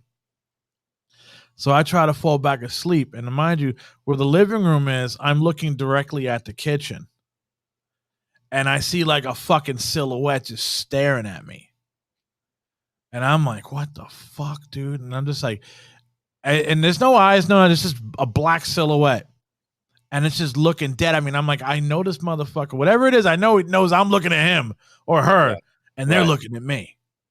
And I'm like, fuck. I just put the blankets over my head and just like, please, God, please, God, please. Just like, and I'm like, I really don't fucking believe in the whole, like, Christian or fucking all that kind of religion. But I do believe in a higher power. Yeah. I'm just like, yo, whatever's out there, but it's like, just please. And I think I just wound up falling back asleep. And that was one of the scariest fucking times. I told them the next day, and they were like, oh, yeah, that was probably my dad wondering what the fuck he doing in this house. I'm like, what? They're like, yeah, he's probably wondering what the fuck you doing in this house. And I was like, what about the footsteps? Oh, yeah, those are the kids. They usually run around at nighttime, bro. Footsteps of fucking children. He's all nonchalant about it. Yeah, Yeah, because they said they've been all fucking, they've lived there their whole life, so they've dealt with it their whole life. Yeah. So to them, it's like nothing. But I'm like, yeah, but you know what? You're in a fucking room with a closed door. Of course, it's nothing to you. I'm out here in the open in the living room and shit, man. Yeah. I was like, fuck, oh, man. Scary shit, bro. And I love horror movies, bro, but I don't want to be in the fucking horror movie. Oh, yeah, dude. That's the thing. Like, I had to stop watching some of this shit, bro, just because some of it got a little too real for me, man. Like, I remember one of the Conjurings. Hold on. You got your boy. Hold on, before we... Every seen a scary movie that features a couch? Nope, you haven't, because couches absorb negative energy in your house, and that's why everyone has one in their home. That's what we call a fun fact. Okay, Mr. Couch. It didn't help you with that, with the fucking data. Hell no, man. Hell fucking no. Humans can only see 10% of all light frequencies. There's other shit out there that you don't see, like your shadow people. Well, I don't know who the fuck it was, Mr. Couch, but they had me shitting bricks that night. I built the fucking house, bro, with the bricks I was shitting that night, man. Yeah, no, I feel it. It's scary, dude, especially when you're not ready for it, and if it's especially if it's your first time. Yeah. Especially in a spot that you know nothing of, like that's some. Mr. Couch is my father. Okay. Yeah. Sorry, Couch. This fucking guy's like on point. Yeah. He's good. Hit me up. Let's do something. But yeah, man, it's wild. It's wild. I can't believe I made it out of all the things I've seen and encountered. I'm still fucked up with. I can't believe you fucking talked to a demon and then let you walk away fucking unscathed and shit. Like, yeah, we're just gonna let this motherfucker go. They don't. Oh, that one didn't want me. He was like, I'm not interested in you. You know what I mean? So I think that's what did that. You know what I mean? The other ones, they fucking hated me because of the fact that, you heard it, like I kept her from them. You know what I mean? So yeah, some scary shit, dude. I mean, lucky you didn't fucking one of them came out, bro. They would have been fucking wanting to fucking box you or something, bro. Yeah, dude, that would have been another statistic, bro. You But it know? wouldn't have been that. It would have been because I was in Norwalk at that time. So fuck. That could have been like, gang fatality, you know? Found him in the river or the Yeah. fucking the fucking pond or whatever. Now we were at the park, Oh you know? shit!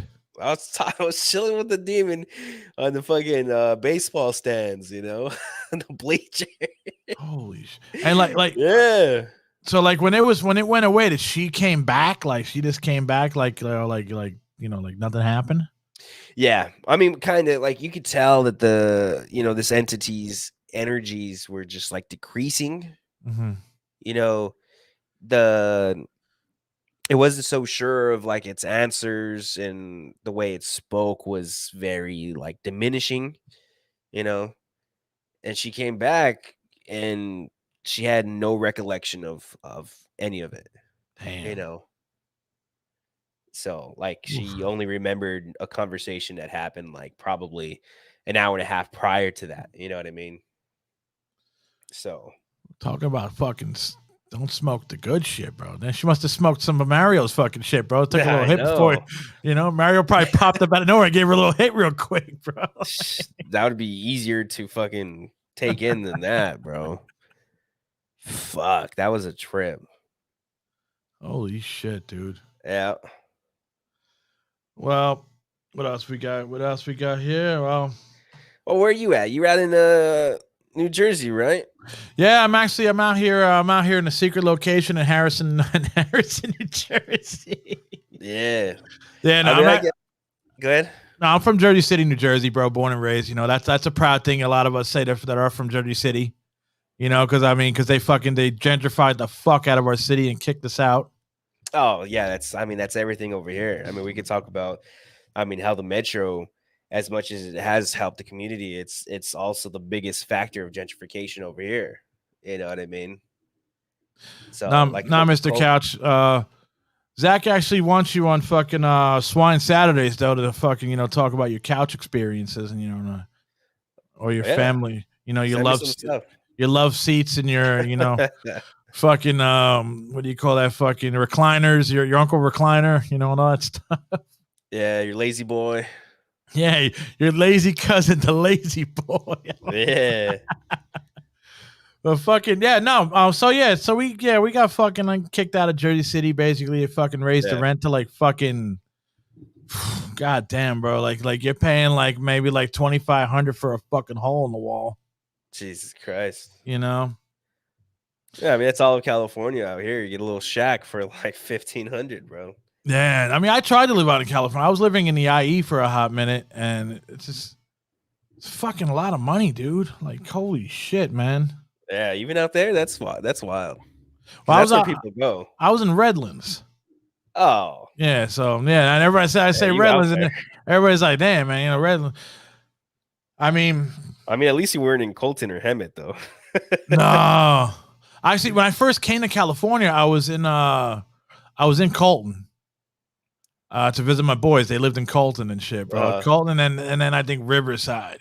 Yeah.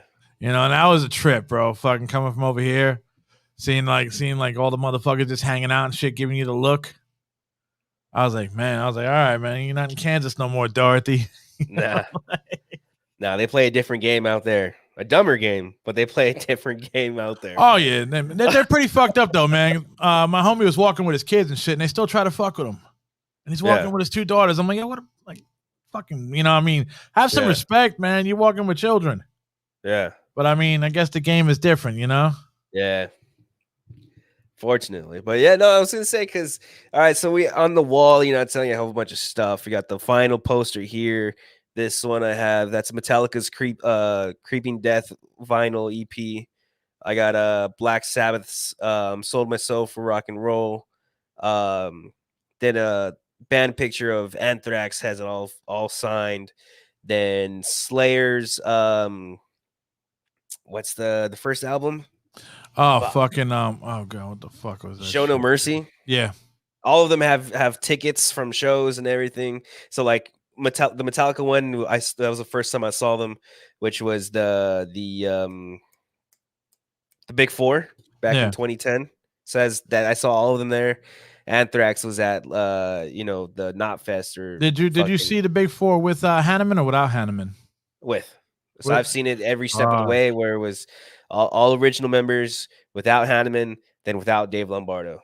You know, 'cause that's the thing. This Slayer album, I have a ticket from their retirement tour. So, who do you think was better, bro? Fucking Hanneman or fucking Holt? Hanneman, hands down, and even between him and Kerry King, Hanneman. I still think I never dug King's solos. No. You know, it's always fucking the fucking bends, and I'm like, yeah, that's the joke that we had with my friends when we were like, oh, we're gonna write the song, it's gonna be heavy, and like, okay, what are we gonna do at the end? Like, fuck, just throw Kerry King solo. I don't know. Like, yeah, it's just easy, you know. Your couch friend said "Rain and Blood" by Slayer was written on a couch. Shit, let's find that couch. But no, so this last one is a poster of Streetlight Manifesto, who is a ska band from New Jersey. Really? Yeah. So this is the only time technically I have ever been on the East Coast, because they did a show, because the Streetlight came from a band called Catch 22.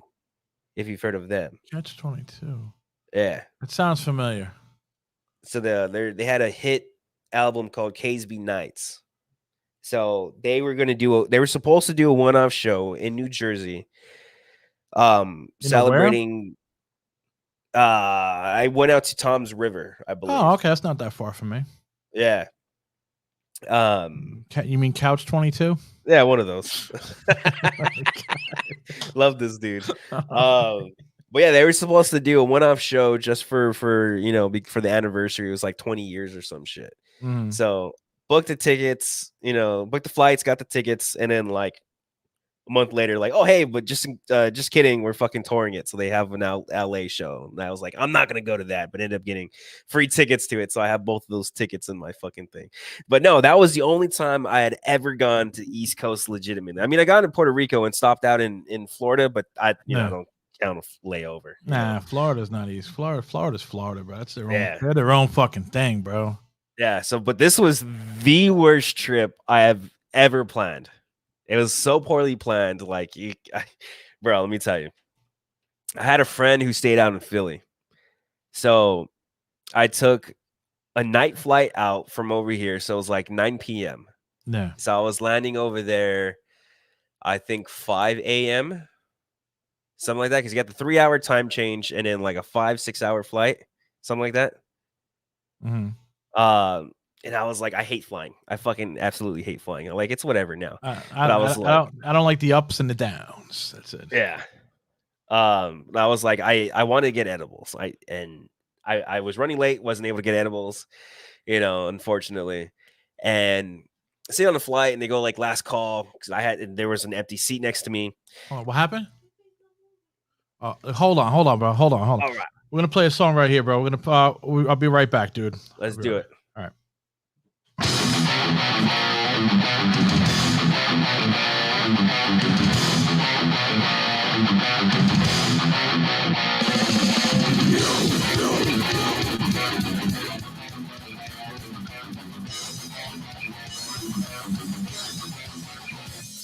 Go!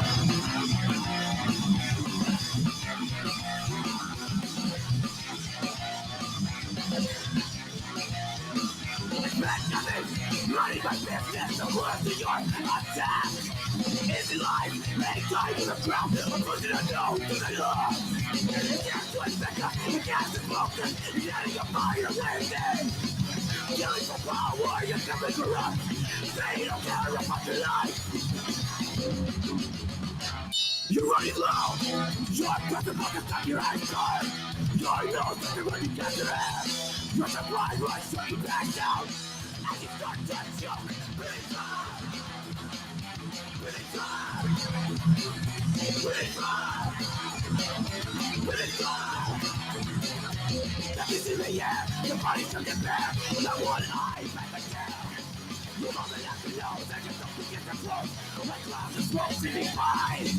can't fucking see, you can't fucking breathe. Harder and harder to make it by. Fire could be dead, justice out of bed. Got off fight to the side. You're running low. Don't press the button on your eyes burn. Your nose is the one you get your hand. Just a blind rush like you pass out. I just got that show. Really bad. Really bad. Really bad. Really bad.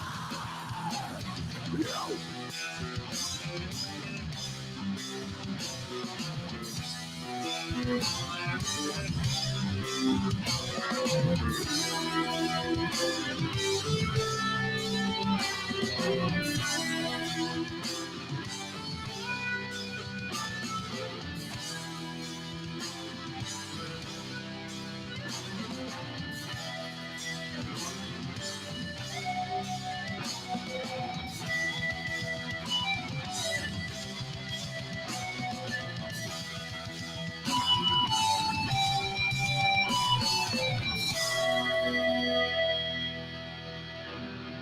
Breathing in smoke, breathing in gas, breathing fire, breathing fire, breathing fire, breathing fire, breathing fire, breathing fire up your mouth, breathing fire through your eyes, breathing fire through the flesh, breathing fire you're gonna die, breathing fire. There we go. That was Breathing Fire, bro. And I'm sorry, bro. I had to jump out of there, bro. My wife thought our cat was dead on the bed. I mean, as long as it's not a ferret, you're good, dude. No, man. And when I ran in the room, he looked like he was fucking dead. My heart dropped. And that's when I was like, I screamed. I was like, that's some crazy shit. I screamed it now, like, Pepe. And he woke up and he's like, looked at me. And I'm like, oh, fucking thank God, dude. I would not be able to deal with you fucking. The guy's still a baby, dude. I'm like, no, oh, man. But you know about ferrets though, right? What about them? They're like the number one animal to get thrown away while they're still alive. Just because of the fact that like when they sleep, they're like the heaviest sleepers, man. Like you could get them and just like mash them around and everything. Their body's just limp and just going with it, bro. And they could sleep for like 16 hours. So that a lot of people think that they die. This was the first time where like he was just laying there and his mouth was open and shit, and I'm just like, my heart. It was like you know, like I'm fucked. It was like seeing like to me like it's my baby, it's my family. Yeah, I can't imagine. Dude, man, that fucking oh god, man, oh fuck, don't ever fucking do that again, you know. Yeah. Oh, so man. then you're home then. Oh yeah. I mean, I may look like I'm in the Gorilla Mall, bro, but that's what I was thinking. I was like, this dude's at like a closed down sandwich shop. Like, what the fuck? And I was like looking at it. This looks very similar to Gorilla Mall. Yeah, man, I see by the front door, bro. Yeah. Oh, we go. She was playing Black Eyed Children to close it again. Hey, man, if your album kills my cat, bro, I'm gonna fuck you up, Scribble, bro. I mean, they go hard in Almani, bro. Yeah, dude, I'm telling you, man. Bro, they make fucking. Oh, here he comes now. He's walking out here, little motherfucker, man. You almost gave me a fucking heart attack, Pepe, you little fuck. He's gonna make an appearance or what? Where's he at? No, he's going to the kitchen. I think he's gonna go get some water. But he's a little fat fuck, dude. Yeah, he likes to fucking eat snacks and he just doesn't stop eating this motherfucker. I'm like, you take after me, dude. Like, chill, bro. You're gonna fucking die young, bro. Yeah. All right, so let me tell you about this fucking New Jersey trip, bro. So I'm on the flight, right? Oh, let me say this though. You know, you were Tom's River and the fucking Bricktown, all that. That's actually around where Overkill is from, and really, fucking oh god, the other fucking band with fucking Bach, with fucking god damn it. Yeah, Skid Row. Yes, that's the area they're from. All those people. Skid Row's from New Jersey. Yeah, Skid Row's from fucking like Bricktown, Tom's River, somewhere around there. It's like Eddie Trunk territory and shit. Oh, for sure. Yeah. But yeah, so there's no one sitting next to me. Last call, and some chick starts walking up. I'm like, whatever, you know. Just so happens she's sitting next to me. I'm like, fuck. I thought I was gonna have an open seat, you know, for this long ass trip, and we're chilling. And she's like, Like, hey, would you like some goodies? I'm like, goodies of what? She pulls out a box and it's fucking edibles. I was like, oh fuck. How'd she get that on a fucking plane, bro? I couldn't tell you. Holy shit. I mean, it was in a box. I mean, it looked like just regular brownies, you know. No, you know so- they got dogs out there sniffing, but whose cock did she suck, bro? Because you know they got dogs out there, bro, sniffing that.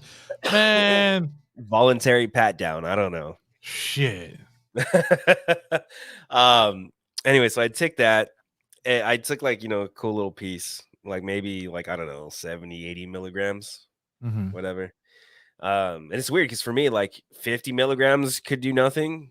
50 milligrams could fuck me up, but I never take more than 100, because mind you, I don't really indulge too much, but I wanted it just because I fucking hate flying. Yeah. Whatever, and because it's a long flight, they gave us movies for free. There's really nothing on there. So But I mean, bro, but Zach, aren't you're in a fucking tube?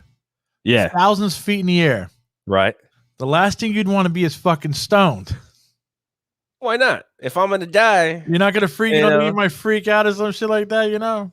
Nah, because that's the thing. Like I don't know how true it is, but like in Fight Club, he talks about the fact that like when things are going wrong, they drop down the oxygen mask. Oxygen gets you high, so when you're in a state of euphoria, you accept your fate more. Have a good night, couch. Yeah. You got a little dark in that one, but that's fine. But yeah, so I don't know. It kind of makes sense to me, I don't know, man. I thought about that, bro. Because I mean, I heard fucking what is it? Fucking the Be Real podcast and shit. And they're talking about taking mushrooms while they're flying. And I'm like, the last thing I really want to do is be fucking high and scared in an airplane, man. Well, that's a whole other thing, though. Like psychedelics, you could go on. If you go on a bad trip, you're fucked. You can't come out of that. But if you're on a bad trip on a plane, there's no way.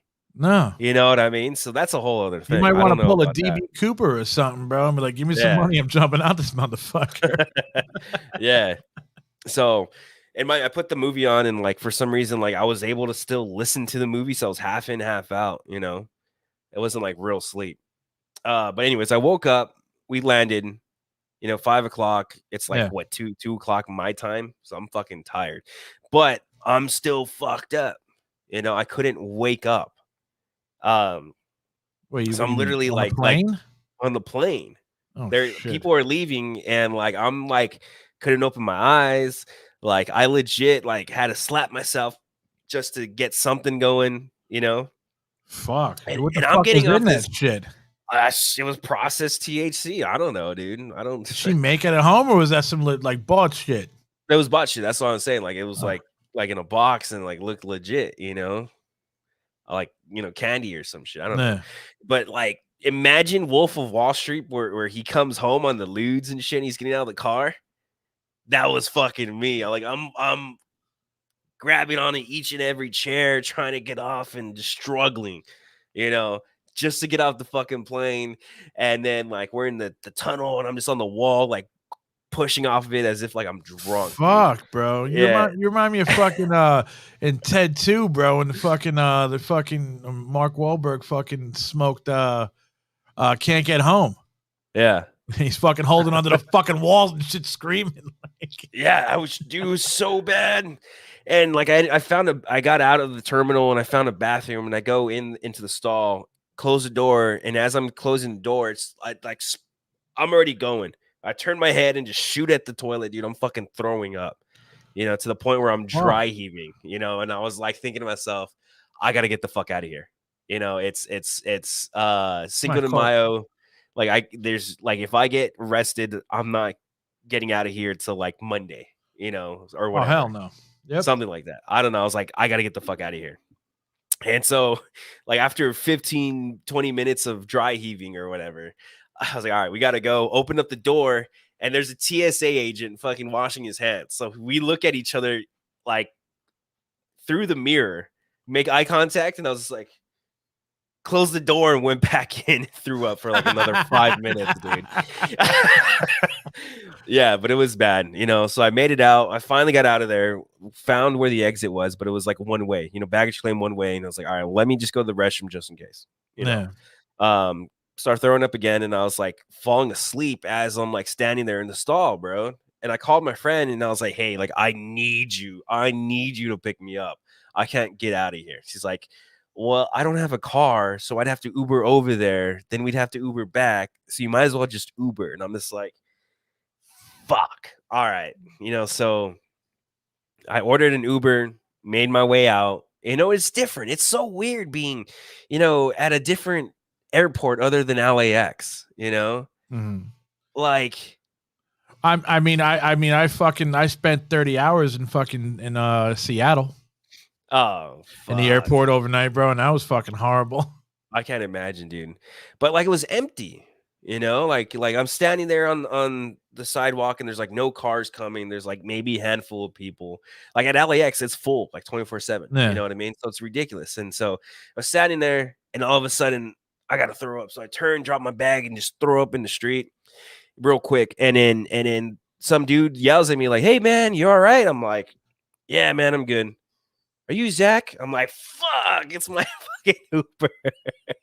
So get in the car and it's like, you good? You need a bag? I'm like, nah, just drive safe. I won't throw up in the car. We'll be good. You know, he's all right, I got you. And mind you, it's only a 15-minute drive from the airport to my friend's house. Where airport you at? Oh, I was in Philly. Oh, okay. Yeah, so it was cool. Driving on the highway was cool, but as soon as we got off the highway, he starts driving like an asshole. He's like fucking like, you know, it's 6 o'clock in the morning. Like, bro, chill out. Like, I'm like, you know, it was bad. He gets me to where I gotta go, get out of the car, you know, get my bag, slam the trunk. He takes off, and I'm throwing up again. You know, it was the worst. And dude, so, what did she give you, bro? I don't even know. So that was Thursday night. So here it is, Friday morning. The plan was Friday, all day Friday, because my friend was gonna be at work. I was gonna explore all of Philly. Two birds with one stone, all of Philly. Saturday was the show, so we were gonna rent a car, drive over to New Jersey, because from here to there was only like an hour and a half, maybe. That's here to San Diego. You know what I mean? That's no big fucking deal. And then leave on Sunday. You know what I mean? So, but because of this, I was fucked up all day. I slept on the couch and wake up to 4 o'clock. Didn't start feeling good until we went and got a Philly cheesesteak, and I had. Let me ask you a question. You know what I mean? Did you see her walk off the plane? What do you mean? Did you see her? No, because she was next to me, but I was so focused on getting out and trying to stay awake. I don't remember anything. I just remember once she didn't help me off or nothing. Oh, no. fuck, man. Holy shit. I would think she would like you're in the same world and shit, like, oh, let me help him. Oh, she was fine. She was fine. She didn't have to worry about a single thing. God damn. Nothing. She gave you the red badge. I know. So that whole day went to shit. You know, she came home, you know, showered and everything, went out and ate, and then found like the most Mexican spot in Philly. No. Like sugar skulls everywhere, and like your fucking stereotypical banda shit, like you know, what is it? Your El Beeper and Suavemente. The Day of the Dead fucking shit, it looked like that everywhere. Like, okay, this isn't Mexican, bro, but I guess, you know, that was cool. We partied, whatever. Woke up, had another. All I had was Philly cheesesteaks that entire weekend, you know. And I can tell you, I mean, you're out there. I can't tell you there was. I've never had one. Really? Never have. I've never been to Philly. Well, I've only drove through Pennsylvania. I've never been to Philly. But, you know, everyone out here is like, oh, you got to go to this spot. You got to have it this way. No. Every single Philly cheesesteak I had that day, that trip, tasted exactly like Charlie's Great Steak out here. They all taste the fucking same, dude. Really? Yeah. And then another thing is, over there, no one gives a shit. You can have whatever you want on it. You can get chicken. You can get fucking whatever you want. They don't give a fuck. But for some reason, people who come from Philly, oh, no, you got to do this, and this. Like, nah, shut the fuck up, dude. You know. But yeah, so then, like I said, we rented a car, drove out there, and you guys on the East Coast do roundabouts right. I fucking love it, dude. What do you mean? Like roundabouts are roundabouts out there. We have like maybe 2 over here, and people freak out, don't know how to do them. Or there's one right here by my dad's house, and it's so small, so stupid. Like it can't do its job because like if like it's a very small circle. And because it's like the main street, and so the residential streets, they still act as if it's a stop sign, where it's not, because it's supposed to be first one in, you go out and do your thing. Yeah. And in all four ways, you're supposed to yield. That's not the case. The two main ones, wow, like no one gives a fuck, and it's so stupid. I think it's caused more accidents than it has to actually stop the traffic. It's the dumbest fucking thing. But no, it was cool. We went out there and they had like a little, not street fair, what do they call those? Farmers market or whatever. And mind you, you could tell I was not from there. I showed up, fucking cuff jeans, had my hair done. I wore my vest with all the patches. Mind you, I was also like one of 3 people of color at the fucking farmers market. Well, you're in Tom's River, bro. Yeah, I mean, I don't know where to go or who's where, and here's the next, because that was cool. We ate, everything was cool, and here's the next issue. All right, mind you, I haven't gone East Coast. The farthest I've gone is like New Mexico. Okay, all right. So, mind you, also this was supposed to be the last weekend of me drinking because this was Cinco de Mayo. I wanted to try losing some weight, whatever. So I was gonna stop drinking after this, and that was like a big occasion. I was like, oh, I'm gonna get drunk, whatever. We passed by the venue and there's security, like they're doing parking. I'm like, oh fuck, I gotta go pull out money, because I gotta pay for parking, whatever. So we go to CVS, and I'm looking because I wanted to buy beer. I wanted to get like a 12-pack, drink in the parking lot. I'm like looking, and I was like, what the fuck? She's like, oh, yeah, no, they don't sell alcohol unless it's in a liquor store. But they're not as prominent out there as they are out here. Because out here, I can walk to like 3 from my house right now. Yeah. There you got to GPS it and go wherever the fuck. And then here's the other thing. It was like, at that point, I was like, fuck it. Like, just I'll get a Gatorade, pull out the money, and then I'll just pay the fucking venue prices. Whatever, I guess. It's not what I want to do, but whatever. I don't want to go searching for a liquor store. So we drive back. Turns out the venue is the state's biggest high school. I guess that's where you have all the state like basketball games and football games, because the gym was like an auditorium where they had like 3 different fucking like basketball courts and like bleachers on bleachers on bleachers, and in a full-on stage. Actually, I'm gonna tell you, it's because it's a rich town. Yeah, that's why they got all that shit, bro. Yeah. So the issue with that is the fact that it's they were dry. It's fucking dry. It was a high school, and they had nothing. So I was fucking sober the whole show, bro. Oh man, you have no idea how fucking mad I was. Oh my god! No idea. Like right when you said high school, I was like, he's gonna tell me there was no liquor, bro. I could feel it, bro. So I didn't drink at all. Oh my! It was bad. I mean, if you go over there now, Tom's River is one of the fucking cities that's banning fucking marijuana, even if it's legal over. Well, even though it's legal over here now, they're one of the cities that's banning it, saying we don't want it in our fucking town. Wow. So yeah, they're fucking, they're up there with the I will never go to that part of New Jersey. Yeah, I had to go. This was supposed to be a one-off show with one of my favorite ska bands. Just. I bet you the band's had beer backstage. Oh, probably. Probably, dude. Shit. And then, but yeah, so we left, went straight back to Philly. And I thought it was kind of cool. Made it back in time. Hear the Liberty Bell ding at fucking midnight. I don't know. Really? It's not a big deal, but I feel like it's a big deal. I never knew they did that. I thought it was cracked. Well, no, they have it like down in like a little museum, but they put another one up, Ah, okay. All right. I didn't know it goes off like.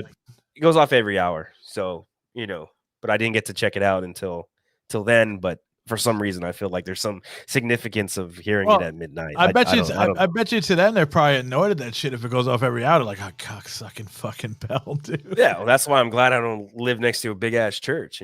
Exactly. That's one reason why. That's one reason I'm glad I don't live near a fucking church. My mom lives near a church, and every fucking time, bing, bing, bing. What the fuck, man? Like. Like, what's the Ding point? dong, ding Yeah, dong. what's the fucking point, bro? Yeah, You know, you're not bringing new motherfuckers to come to you. Stop. yeah, exactly. So that was cool, and we went out, we dropped off the car, and then we like hung out in downtown Philly for a bit, went back, and you know, I heard Philly's lo- pretty rough though. oh, dude, let me tell you, Like, there's no brotherly love over that motherfucker. No, the architecture is fantastic. I loved walking around, but at the same time, I fucking hated walking around, just because. Oh, bro, it was kind of bad. You gotta watch yourself over there, man. Oh yeah, dude, for sure, for sure. And that's crazy because, I'm from LA. Like we jaywalk, but obviously, like we can get tickets over here. Yeah. Over there, no one gives a fuck. No, that's just a fucking. It's a fucking law, but nobody gives a shit about a jaywalking ticket, bro. Like, Yeah. get the fuck out of here with that one, bro. They'll do it to us over here. That's why. Like, I was standing there in the corner, and she's like, "What are you doing? Let's go." I'm like, "All right." I was waiting for the light, but whatever. Well, it's not only that. Like, I've been to Mexico. Like if you're in the street and you're in the highway, they don't give a fuck. They run your ass over. No, yeah, so. Central and South America, bro. I don't even know why they have traffic lights, bro. Yeah. We don't pay attention to that shit. And they have buses where you just hop on and hop off. Hey, dude, that's a trip, dude, to get on one of their buses, bro. Yeah, dude. So it's pretty wild. It's pretty like you got to be right at the fucking door. You want to get off that bus, bro. If you're not, you're going still to the next stop. Yeah. Trippy fucking shit. And it was, like I said, it was poorly planned because like the next day, Sunday, I had a fucking 6 a.m. flight out. Ooh, I always try to get afternoon flights, bro. I'm not a morning person with those. Well, my whole idea was get back home so I could rest because I was planning to go to work the next day. Okay. Did I go to work? I don't remember, but that was the whole idea of it. Probably should have planned that out better so I could hang out and actually check out Philly. You know what I mean? Because there was a lot of stuff going on. You know what I mean? Oh, and then that was the other thing. I was talking about like in Philly, that's the guy that fucking gave me a heart attack. Pepe Le Pew. Yep. Yeah. Like I said, I was saying the guy started driving like an asshole once he got into the city. That's how you have to do it, like, because for me, out here, like, I drive a pretty big ass truck. So it's like, for me, it's like, if I let someone in, later on the karma will kind of roll over and they'll let me in when I need to go. You know what I mean? That's the way I go by it, man. Yeah. I drive like a grandma, they say over here. Yeah. I drive the speed limit. I don't know. Yeah. They're like, you drive like a woman. You stop doing all that woman shit. I'm like, the way I was fucking taught how to drive, bro. I'm like, I'm trying to be safe. I don't want to die. Yeah. So, but once I started driving, trying to get out of here, go to New Jersey, I realized, no one's letting you in. No gives a fuck. You have to drive like an asshole. It's like, oh, okay. So this is downtown rules. Like they say, you got to go with the flow of traffic. Yeah. Yep. I forced my way everywhere. Once I figured it out, I was like, all right, fuck. No, but you motherfuckers got some crazy shit over there too, though, man. It's like when I'm driving over in fucking Cali, bro, I'm still like I don't feel comfortable until I'm like 2 hours into my fucking driving. Yeah. Because it's just like motherfuckers, just like you see, like what the cock motherfucker, bro. Like, it also depends on what freeway you're on, and where you're on the 105, bro. And then, they drive like fucking monsters. Yeah. For me, in general, I'm usually just hitting 85 the whole time, anyways. But I can't, dude. I'm like, I'm speed limit Dave, bro. I'm that guy you hate to be in fucking behind, bro. Yeah. Yeah, no. So it's yeah. You just got to get used to it, because that's the other thing. NorCal, SoCal, completely different things. You know what I mean? Yeah. Traffic in itself, and I have cousins come down here. Man, it's so hard to drive over here. Everyone's so aggressive. Like, not really. You guys in New York are kind of the same. I did not like Philly. Philly, I felt was so much worse because it's like it's very compact. Everyone's like, I thought that was bad. You know what I mean? But I could do it because I'm used to doing that over here. You know what I mean? But New York, probably wouldn't even try. I wouldn't even try. It's trust me. New York is like the 105, bro. It's the same shit. Yeah. But I mean, if you get caught doing it, they are giving you the ticket. Yeah. They're not going to play the game. Yeah. You know. Imagine. But we're already like 2 hours and some change into this, brother. You got any spots that Swine are playing, or any of your bands that are playing anywhere? What do we got right now? End of July 31st. I'm gonna be down in San Diego at the Till 2 Club. So that Jim Clivis. I hear that. Booyaka, 6-1. Wrestling fanatic, bro. Rey Mysterio coming in. Hell yeah. Oh yeah. But yeah, June Clivis and Diddy Boys and Little Sue playing down at a Till 2 Club July 31st. And my show that I booked August 14th. Shannon the Howlers, June Clivis, and Little Sue again down in Lakewood. Come down for that. Then the band's going out to Colorado end of August. So if you're in Colorado, Fountain, Colorado, August 28th, I believe. Yeah, go check out June Clivis and the Diddy Boys. All right. Is Swine playing the West Coast Pop Lock podcast thing? I don't know if they're having bands. I know they're bringing on guests from that they've had, but I don't know if they're doing bands because they don't really do bands. It's not like Pigs, you know what I mean? Okay. Where they interview bands and then they have them perform.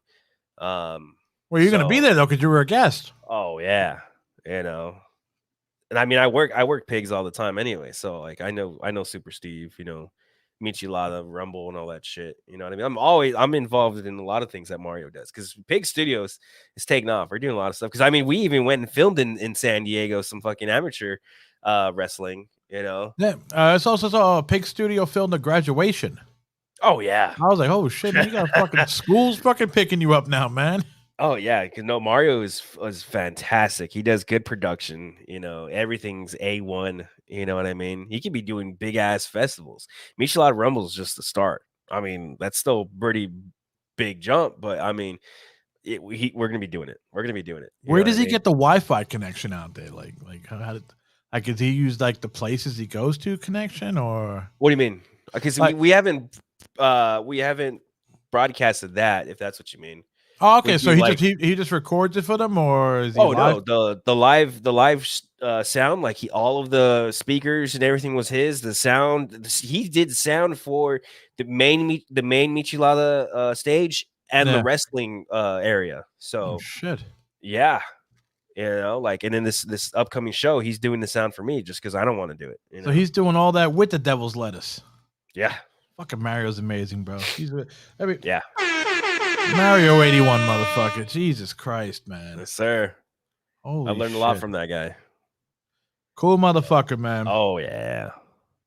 Anything else? Anyone you want to give any shout outs, any plugs? Check out anything and everything I do. I mean, like I said, June Clives, Diddy Boys, got Swine, the Downbeats. I don't know. Follow me at Zack Rabbit Lopez to keep up to date with all the shit that I got going on. I'm playing in all these bands. I was streaming right here. I got another monitor that fucking took a shit on me.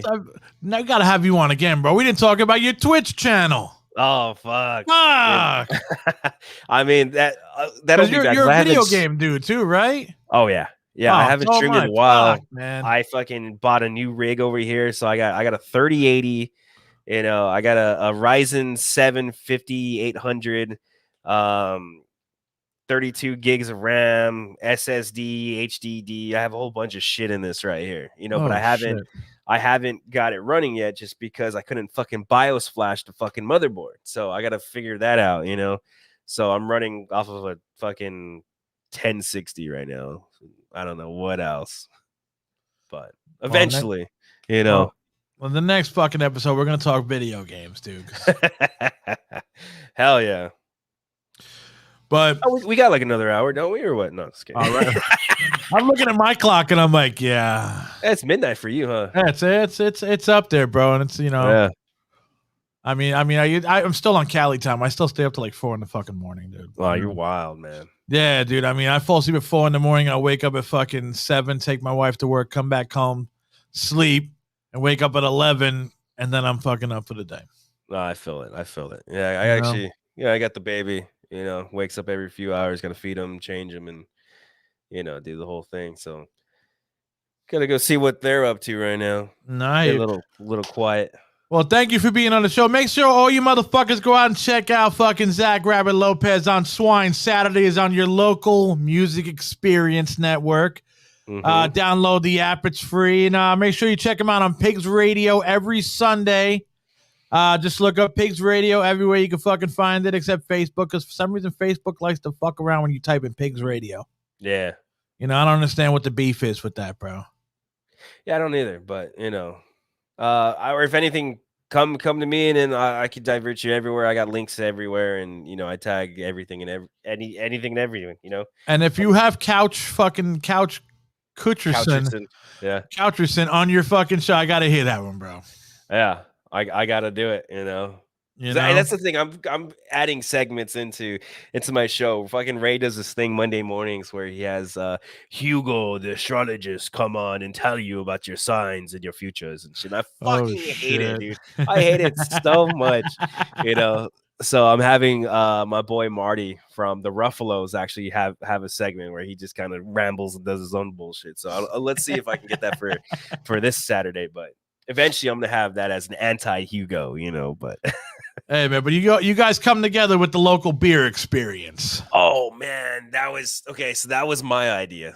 Because we've been talking about that. Because I mean, we go to shows. Ray drinks all the time. I like drinking, you know. And it was like, why don't we do a live show at a brewery, you know? And then it expanded to, why don't we hit all of the breweries if we're doing SoCal shows or SoCal bands? Why don't we check out the beers that are here too? So yeah, dude, I'm fucking ecstatic for that, you know, because we just did one out in Upland, Last Name Brewing, and they hooked it up. Both of us had like 12 beers each. Well, I mean, there were flights, you know, but still. Yeah, no, I saw the flight still hit you, bro. I don't fucking. Yeah, no, and there were like each beer was fucking fantastic, you know. And I'm not bullshitting. Like, I do not know how we're gonna top that first episode. I cannot. I have no idea. There's a fucking brewery in out by Redlands. Out that way. It's a fucking. It's they built it in like, you know, where you keep airplanes and shit. Right. They built it inside one of those fucking things, man. And like that place is fucking nice. They got bands and everything there, bro. Like a hangar? Yeah, it's hangar something. Like they're fucking, the name of it's hangar something. It's out by Redlands. All right, I'll see what's up. I'll hit them up and then I'll tell them Dee Rotten recommended you guys. Yeah, they got bands too, so you'll fucking have music and their flights. The darker the flight, the fucking more you're gonna fucking get wasted. Oh yeah. I know, because that's, I mean, you know, when I go to a bar, not a bar, but a brewery, I always like, the flights are always like 4. Let's just say 4. I get the crowd favorite, the bartender's favorite, then I get like some type of Mexican lager so I can fall back on. Yeah, and then your highest ABV. That's how I do my flights. That's the first one. I can only go through 2 flights. Well, I mean, after that, like if I like something or if I want to try something else, then I go like pints. You know, like I like this one. I'll try this one. You know, whatever. You know what I mean? If I start something, I can't veer off, bro. I got to stay on it. Yeah. Like if I start one beer, I can't really veer off to different beers that much, bro. I'll get fucked up. I stay on one beer. Oh yeah, that's what I'm saying. Like if I enjoy something, then I'll go to that one. So I mean, you're hitting all the flights anyways, you know. Yeah. So. That's what I'm saying. You're actually right, though. What am I? I'm a fucking retard. You're actually right. I'm hitting so many different beers on. They're already doing it. You know, that's what I was saying when we were doing the show. I was like, "Fuck, we should have some ginger just so we could fucking clear our palate." You know what I mean? We need something because each one, it has a different flavor from a stout to a pale ale to a lager to a blonde. Yeah, you know, they are fucking delicious, though, man. Yeah, but I do thank you for being on the show. Thank you for having me. You know, I mean, this was a great ass fucking time, man. The audio will be out next Monday. Well, this Monday coming up. Hell yeah. But the video's up there. The video's on YouTube, Twitch. You motherfuckers can go check it out, bro. Make sure you fucking like and subscribe. Fucking look up everything fucking Front of Dungeon Podcast, and also whatever we feel in radio. What I do with my boy Matt the Rat. We do that on Saturdays or Sundays. Thank you again, brother, man. Everybody have a great night, bro. Yeah. All right, brother. Thank you, man. Thank you, Zach. Thank you. Have a good one, brother.